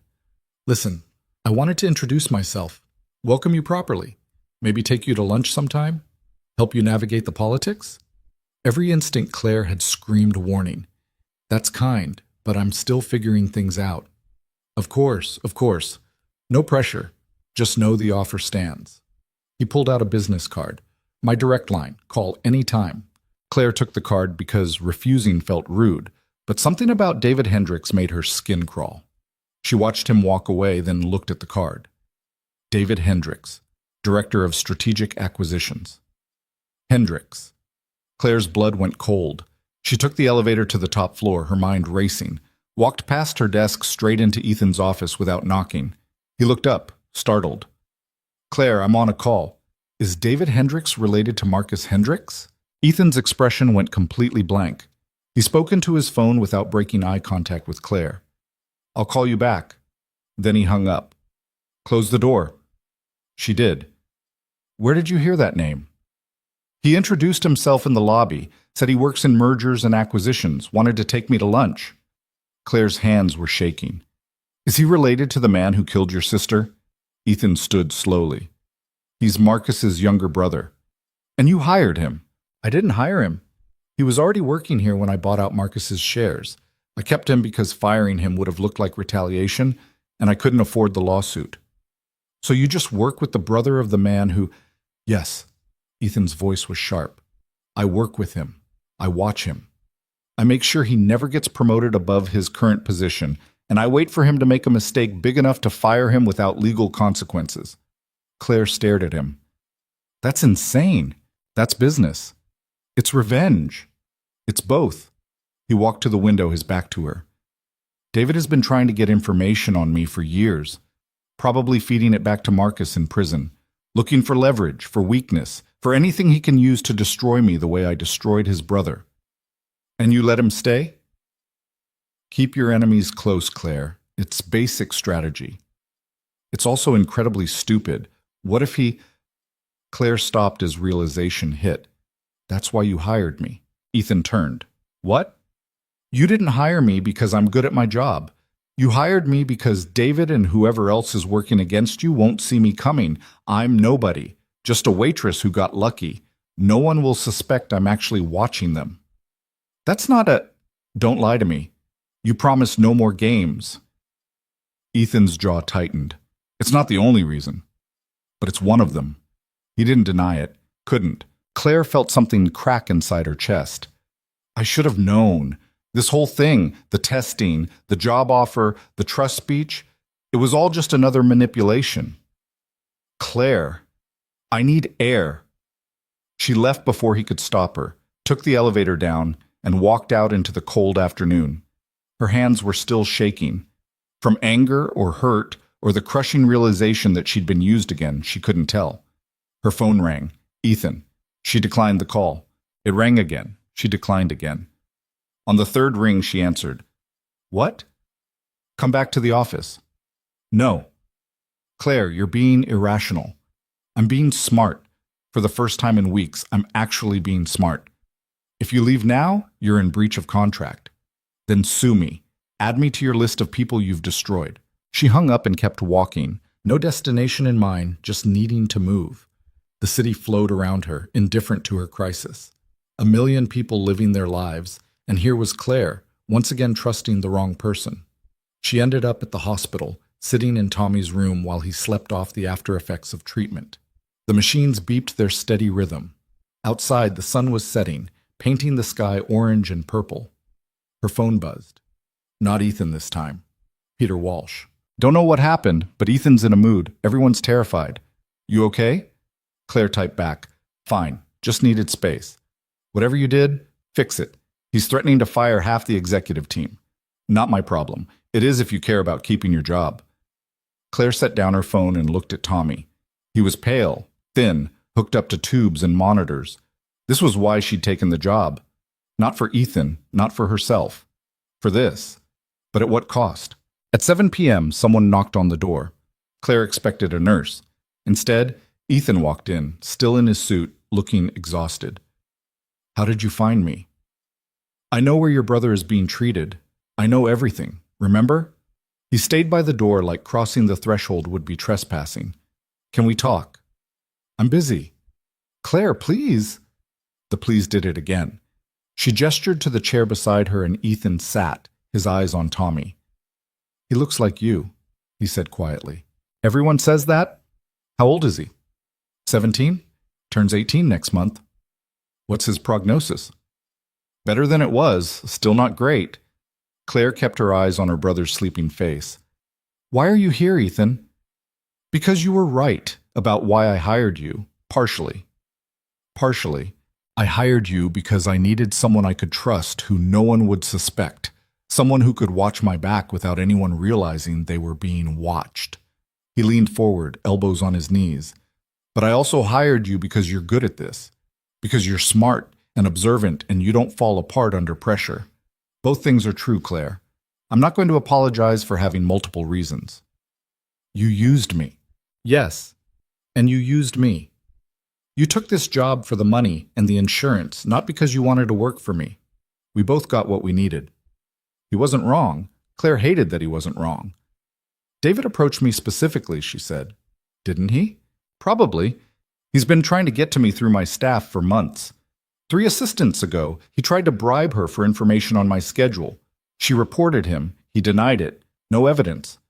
Ethan looked at her directly. I should have warned you. That's on me. But I needed to see how he'd approach you before interfering. Another test. Everything is a test, Claire. That's how you survive in this world. That's how you survive alone. The words hit harder than she'd intended. Ethan flinched, and looked away. They sat in silence while machines beeped and Tommy slept and the city hummed outside the window. Finally, Ethan spoke. After Sarah died, I went to the prison where they were holding Marcus before trial. Convince them to let me see him. I don't even know what I wanted. Answers, an apology, some sign of remorse. He laughed bitterly. You know what he said? He said it was an accident, that he was sorry, but accidents happen. Like my sister was a fender bender. Like her life meant nothing. Claire didn't respond, just listened. That's when I realized that most people are fundamentally selfish.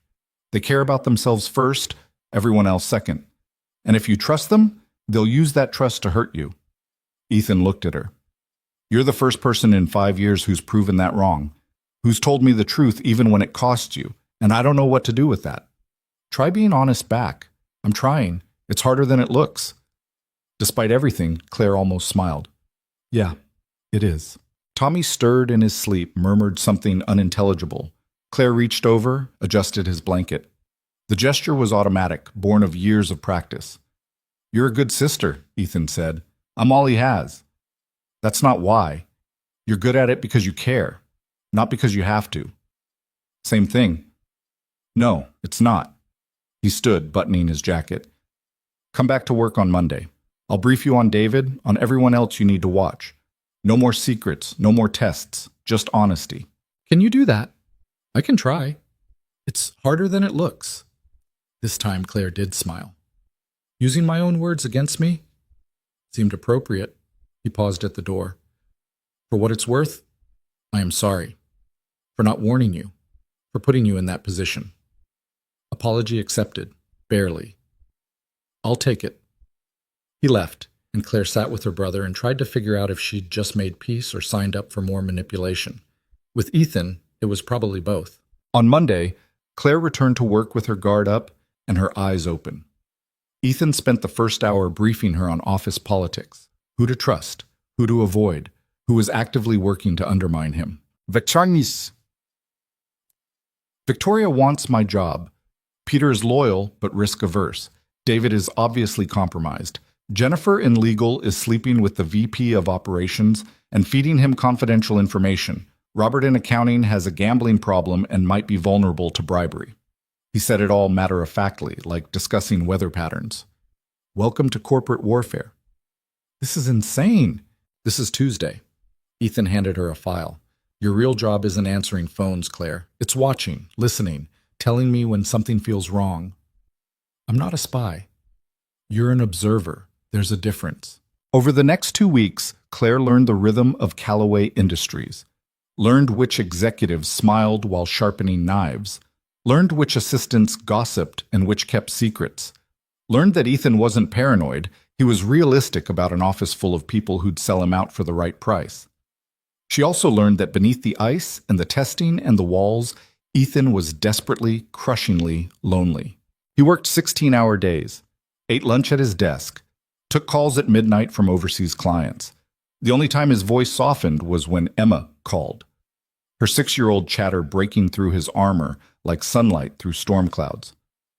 Daddy, Mrs. Henderson says I have to eat broccoli, but I told her you said vegetables were optional. I never said that, Emma. You implied it. That's not the same thing. It's close enough. Claire, working at her desk outside his office, heard Ethan's quiet laugh and felt something twist in her chest. He was a good father, a terrible boss, a questionable human being, but a good father. On a Friday afternoon, 3 weeks into her employment, David Hendricks stopped by her desk. Claire, how are you settling in? Fine, thank you. Listen, I wanted to apologize if I came on too strong before. Sometimes I forget how overwhelming this place can be for newcomers. His smile was practiced, perfect. Let me make it up to you. Dinner this weekend? No pressure, just a friendly welcome to the team. Every instinct screamed no, but Claire thought about what Ethan had said about watching, listening, learning. That's very kind, she said carefully. Can I think about it? Of course. My offer stands. He left, and Claire immediately walked into Ethan's office without knocking. David just asked me to dinner. Ethan looked up from his computer. And? And I think he's trying to get information. Obviously. So what do I do? What do you want to do? Claire considered. I want to see what he's after. What he's willing to say when he thinks I'm naive enough to trust him. That's dangerous. So is working here at all, apparently. Ethan studied her for a long moment. Then he opened a drawer, pulled out something small, and slid it across the desk. A recording device, no bigger than a button. Wear this. Keep it in your jacket pocket. Gives me audio of the whole conversation. You're giving me a wire? I'm giving you protection. There's a difference. Claire picked up the device, surprisingly heavy for its size. This is insane. This is corporate warfare. Welcome to the front lines. That Saturday, Claire met David at a restaurant in Tribeca. Expensive, but not ostentatious. He was already seated when she arrived, 2 glasses of wine on the table. I took the liberty, he said, gesturing to her glass. Hope you don't mind. Claire minded. She hated wine, but she smiled and sat down. Thank you. They made small talk through appetizers. David asked about her background, her experience, how she was finding Callaway Industries. Claire gave vague, pleasant answers and learned absolutely nothing useful. Then, over the main course, David leaned back and dropped his mask. Let me be honest with you, Claire. Ethan Callaway is not a good man. Oh? He's vindictive, manipulative, destroys anyone who crosses him. David swirled his wine. My brother made a terrible mistake 5 years ago, an accident that haunts him every day, and Ethan couldn't forgive that. He destroyed Marcus's life, put him in prison, ruined our entire family.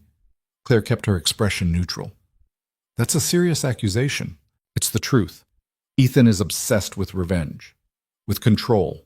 He'll use you up and throw you away the moment you're no longer useful. David leaned forward. I'm telling you this because you seem like a good person. You don't belong in his world. And you do? I'm trying to protect what's left of my family, to gather enough evidence to prove what Ethan really is. His voice dropped lower. I could use someone on the inside. Someone who sees what really happens in that office. Someone who could help expose him before he destroys anyone else. There it was. The recruitment pitch. Claire took a sip of wine she didn't want, buying time. What exactly are you asking me to do? Just keep your eyes open. Notice things. If you see something questionable, emails, documents, conversations, let me know. I'll make it worth your while. You're asking me to spy on my boss. I'm asking you to do the right thing.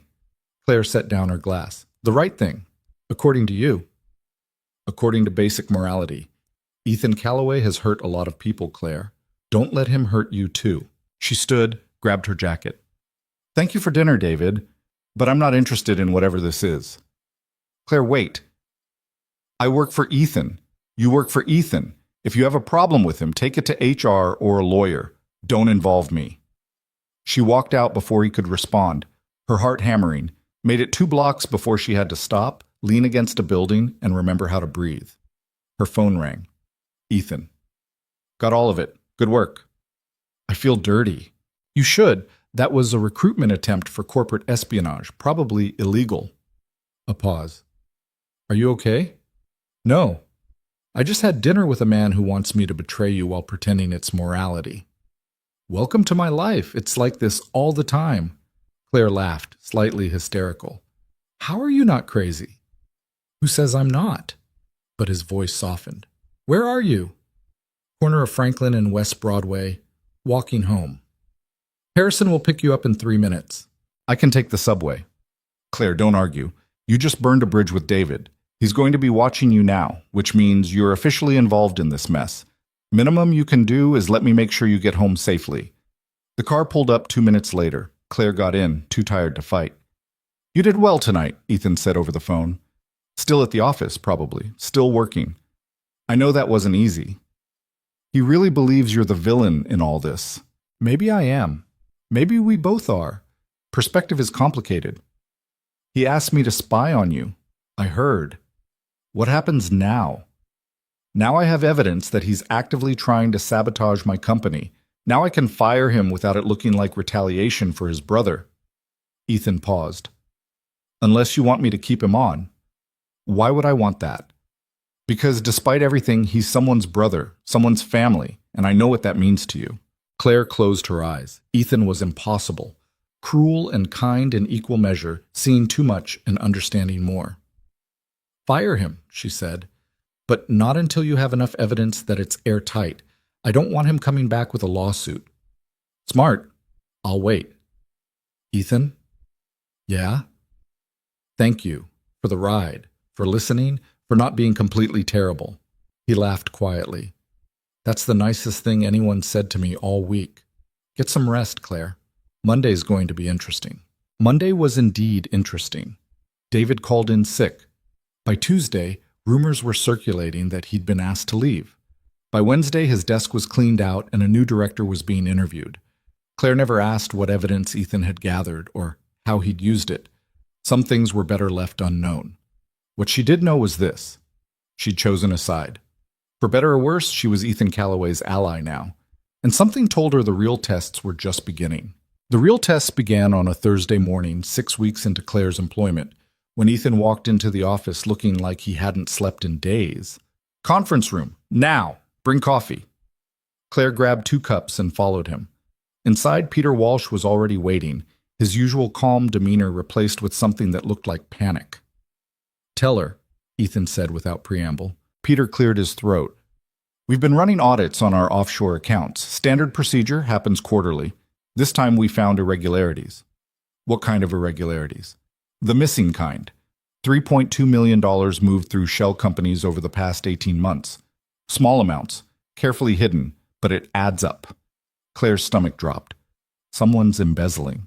Someone's been embezzling, Ethan corrected, and they've been very careful about it. Same pattern Marcus used 5 years ago. Almost identical, actually.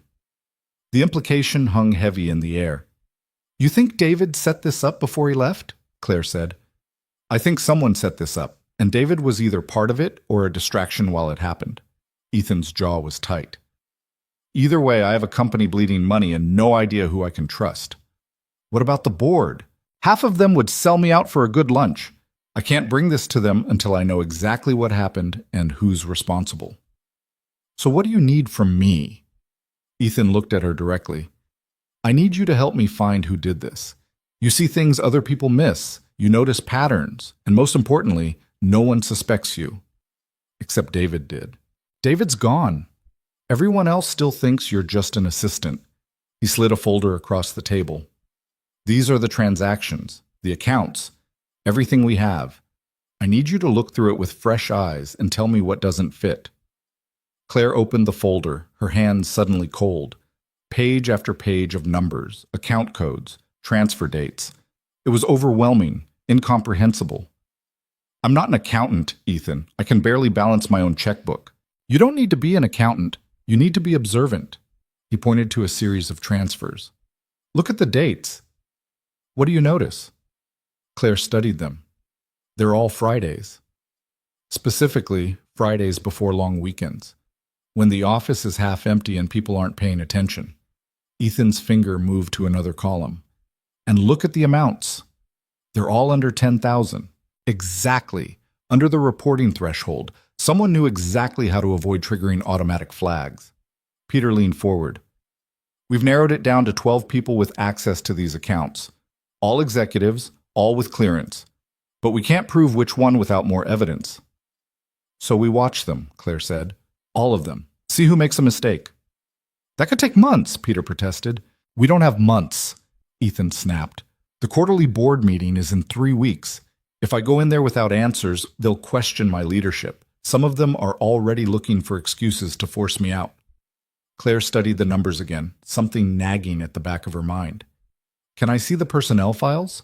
For all 12 suspects? Ethan nodded to Peter, who left and returned 5 minutes later with a stack of folders. Claire spread them across the conference table, looking at faces, reading backgrounds, searching for the pattern she felt but couldn't name. Then she saw it. Jennifer Marks, Legal Department, hired 3 years ago from Hendricks and Associates. So, Marcus Hendricks owned Hendricks and Associates before he went to prison. It was his family's law firm. Claire pulled out Jennifer's file. She worked there for 6 years before coming here. She would have known Marcus personally. Ethan and Peter exchanged looks. That's circumstantial, Peter said. Lots of lawyers worked at that firm. But how many of them have access to offshore accounts? Claire pointed to the transaction dates. And look at this. The first transfer happened 3 years ago, 1 month after Jennifer was hired. Ethan grabbed the file, reading quickly. His expression darkened with each page. Why wasn't this flagged during her background check? Because she was never directly connected to Marcus's embezzlement.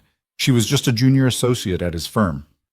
No criminal record, excellent references. Peter rubbed his face. We had no reason to suspect her. We do now. Ethan pulled out his phone. I'm calling security. I want her office sealed and her access revoked immediately. Wait, Claire said. If you do that, you tip her off. She'll know we're on to her, and if she has any evidence stored somewhere else, she'll destroy it. What do you suggest? Claire thought fast. Let me talk to her, woman to woman. I'll say I need legal advice on my contract, something personal. Get her comfortable. See if she slips up. Absolutely not. Why not? Because if she's responsible for this, she's also desperate. Desperate people are dangerous. So are desperate billionaires, but I work with you every day. Despite everything, Ethan almost smiled. This isn't a joke, Claire. I know it's not, but you said yourself no one suspects me. Let me use that. Peter looked between them. She has a point. Jennifer won't see her as a threat. No, Ethan said flatly. You hired me to watch people. Let me do my job. Your job is not to put yourself in danger. Everything about working here is dangerous. This is just more specific.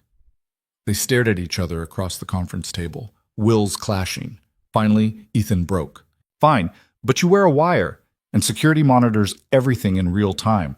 At the first sign of trouble, we pull you out. Deal. An hour later, Claire knocked on Jennifer Marks's office door, the recording device hidden in her blazer button. Jennifer looked up from her computer, surprised. Claire, hi. What can I do for you?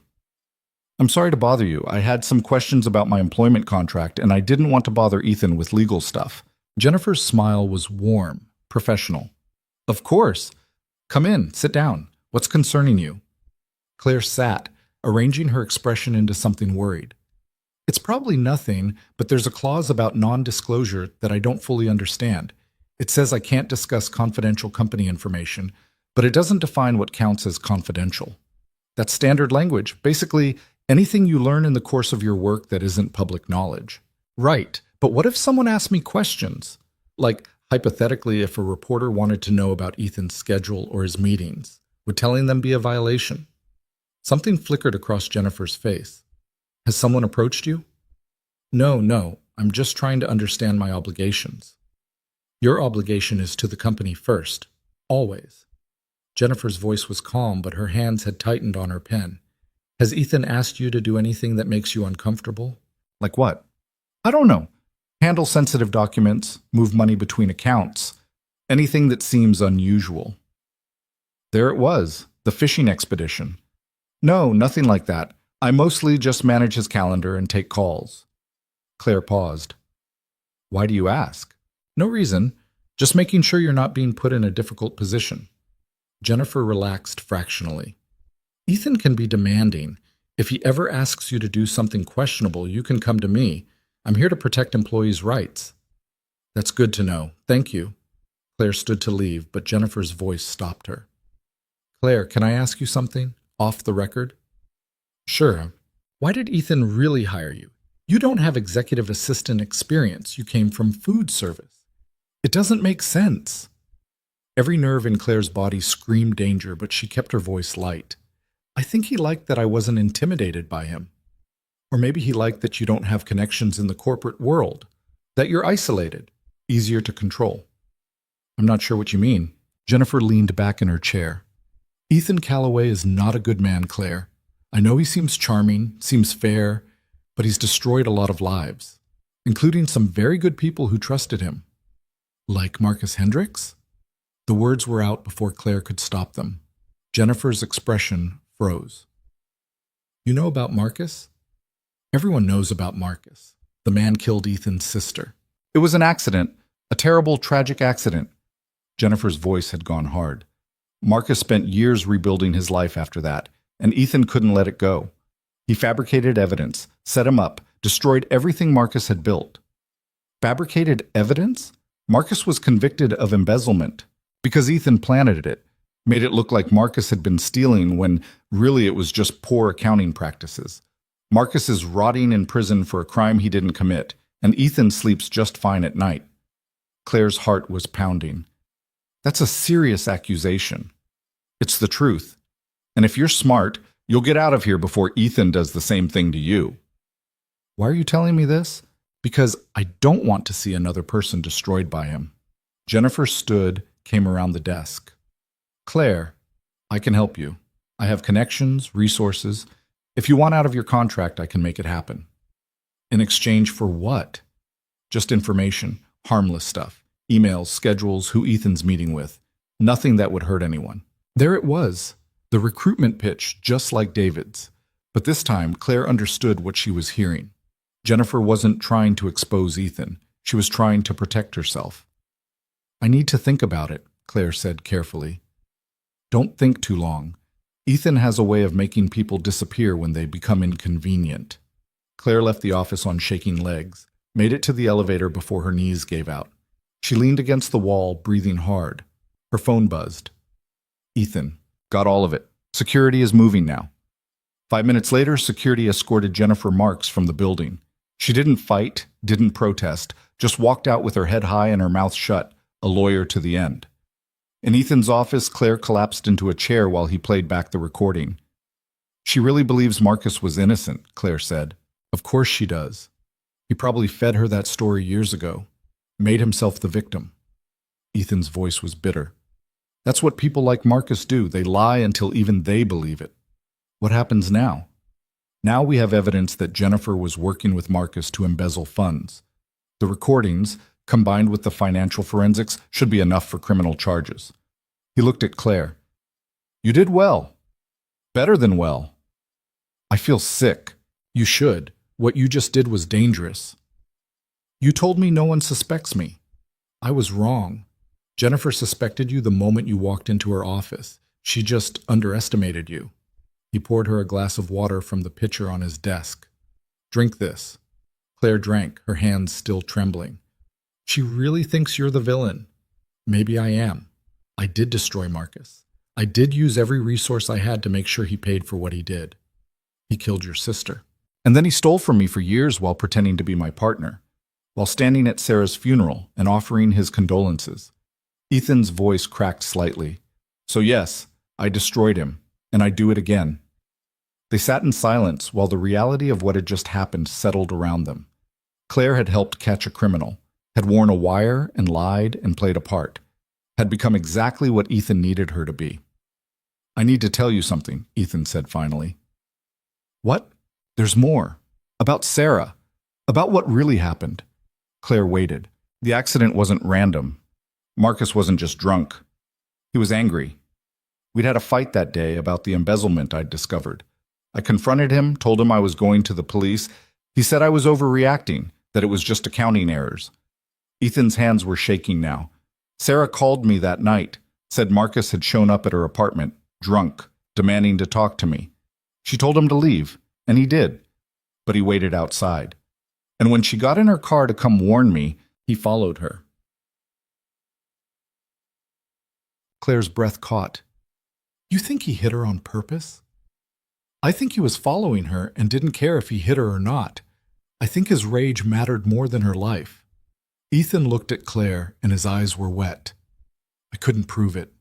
No witnesses, no evidence. Just my word against his, and mine didn't matter because I was biased.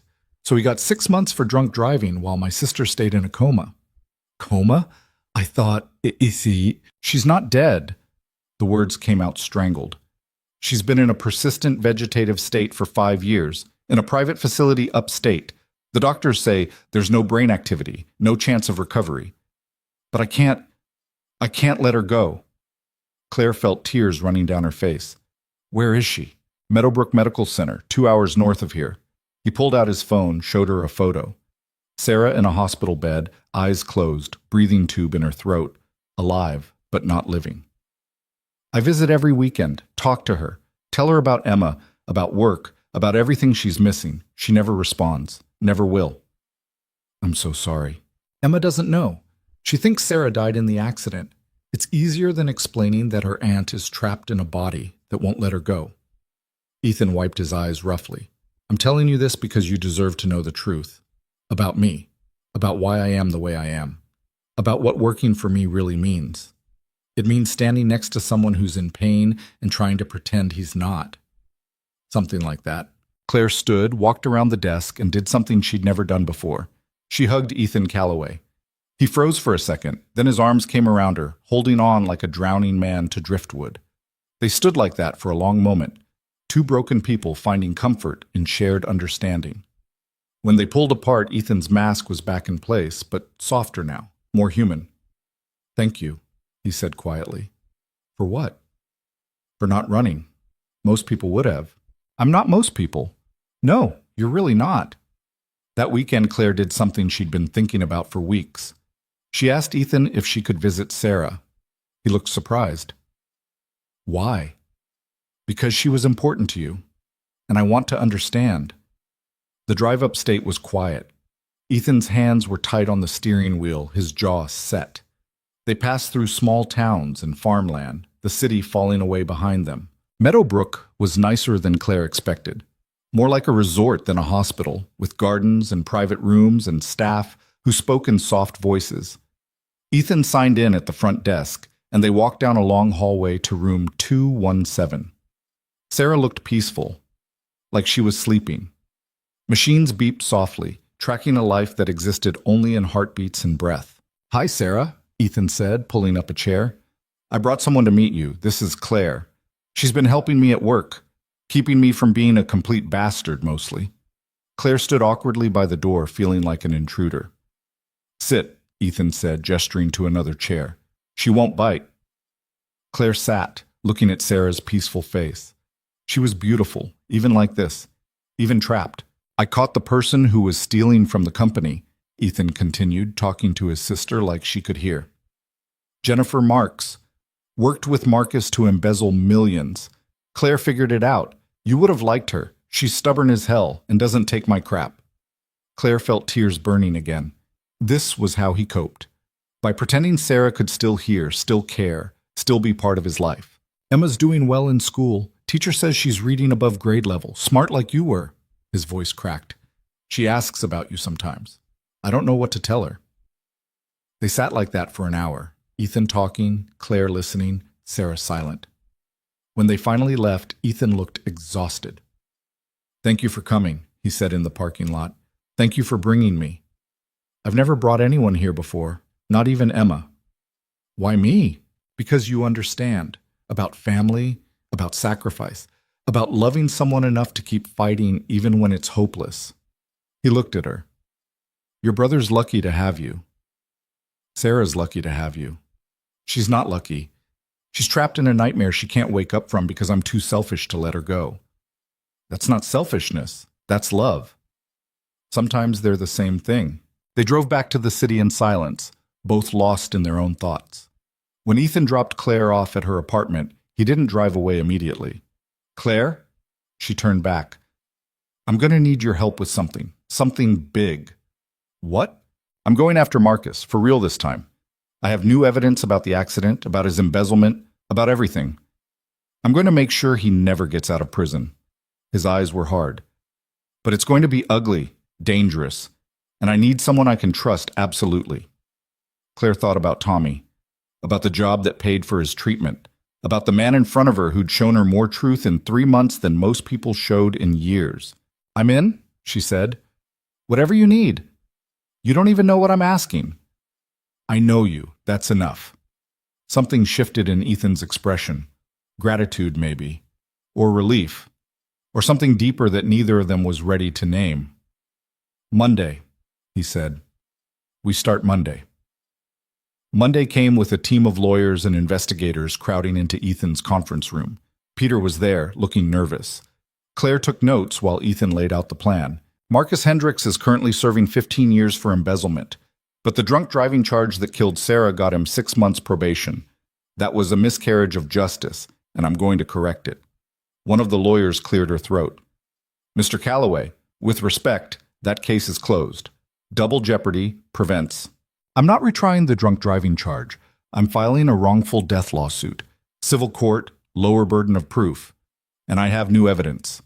He nodded to an investigator who pulled up security footage on the screen. "This is from a traffic camera 2 blocks from Sarah's apartment. Timestamp shows 11:47 p.m., same night as the accident. The footage showed Marcus's car, clearly visible, pulling out behind Sarah's, following her. He waited for her, Claire said softly. He stalked her, and when she drove away, he followed with the intent to intimidate or harm. That's not drunk driving, that's vehicular assault, potentially manslaughter. The room erupted in discussion, lawyers arguing about precedent and procedure, investigators pointing out gaps in the evidence. Claire watched Ethan's face, saw the determination there, and knew he'd win. Because Ethan Calloway didn't lose. The lawsuit took 3 months to prepare. 3 months of depositions and evidence gathering and legal maneuvering. Marcus's lawyers fought every step, but the traffic camera footage was damning. Combined with testimony from witnesses who'd seen Marcus at Sarah's apartment, drunk and angry, the case was strong. During those 3 months, Claire learned more about Ethan than she'd learned in the entire time before. Learned that he called Emma every night at 8 p.m. without fail. Learned that he donated anonymously to hospitals and medical research. Learned that underneath the ice and the cruelty was a man trying desperately to make sense of a world that had taken everything he loved. She also learned that he was lonely in ways money couldn't fix. One late night, working in the office on case preparation, Ethan looked up from his papers. "Why are you still here?" "Same reason you are. Work that needs doing. You could go home, get sleep, live your life. So could you. I don't have a life outside this. Maybe you should." He laughed bitterly. "Doing what? Dating? Making friends? I don't trust anyone enough for that. You trust me. You're different." "How? You've never asked me for anything, never wanted anything from me except honesty." He set down his pen. "Do you know how rare that is?" "Maybe you're just looking in the wrong places." "Maybe I am." The moment stretched between them, heavy with things neither of them knew how to say. Then Ethan's phone rang, breaking the spell. Emma's nanny, calling about a school project emergency. The trial, when it finally came, lasted 2 weeks. Claire sat in the gallery every day, watching Ethan systematically dismantle Marcus Hendricks's defense. The traffic camera footage. Witness testimony. Expert analysis showing Marcus had been following Sarah deliberately. Marcus himself took the stand, older now, grayer, but still defiant. "It was an accident," he insisted. "I was drunk. I made a terrible mistake, but I didn't mean to hurt anyone." "You were at my sister's apartment that night," Ethan said from the plaintiff's table. "Drunk and angry. Why?" "I wanted to talk to you, to explain about the accounting issues." "You mean the embezzlement?" "It wasn't embezzlement. It was mismanagement." "That's not what the jury said when they convicted you." Marcus's lawyer objected, but the damage was done.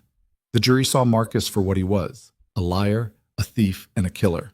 The verdict came back in Ethan's favor. $50 million in damages. Not that Ethan needed the money. He donated every penny to medical research for coma patients. What he needed was justice. And finally, 5 years later, he had it. Outside the courthouse, reporters swarmed.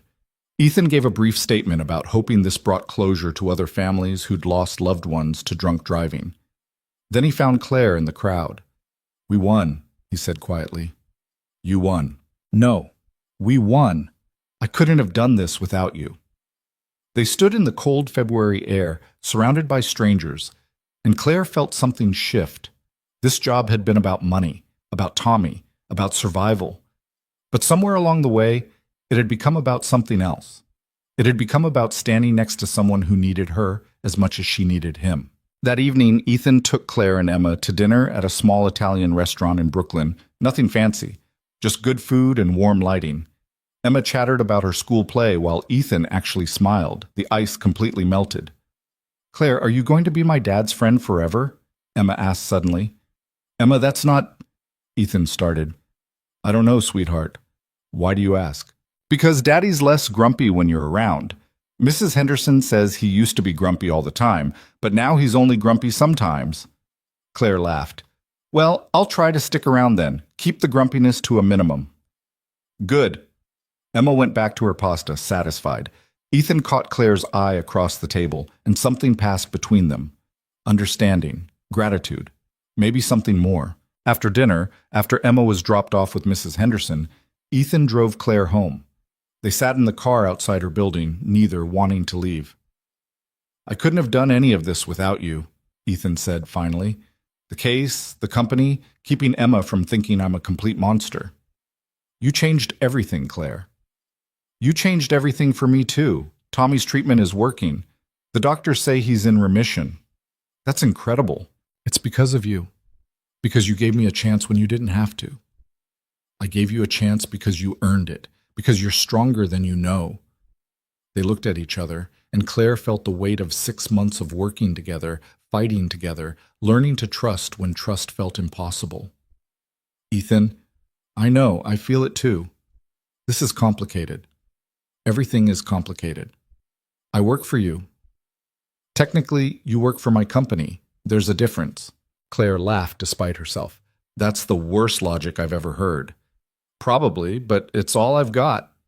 He leaned forward, and Claire met him halfway. The kiss was soft, tentative, nothing like the cold businessman or the wounded man, just two people finding comfort in each other. When they pulled apart, Ethan was smiling, actually smiling. I should go, Claire said. Yeah, you should. But I don't want to. Good, because I don't want you to either. She kissed him again, longer this time, then forced herself to pull away. Good night, Ethan. Good night, Claire. She walked into her building, feeling lighter than she had in years. Inside, Tommy was waiting up, grinning. You're glowing. What happened? I kissed my boss. The scary billionaire? He's not that scary. Not anymore. Tommy hugged her.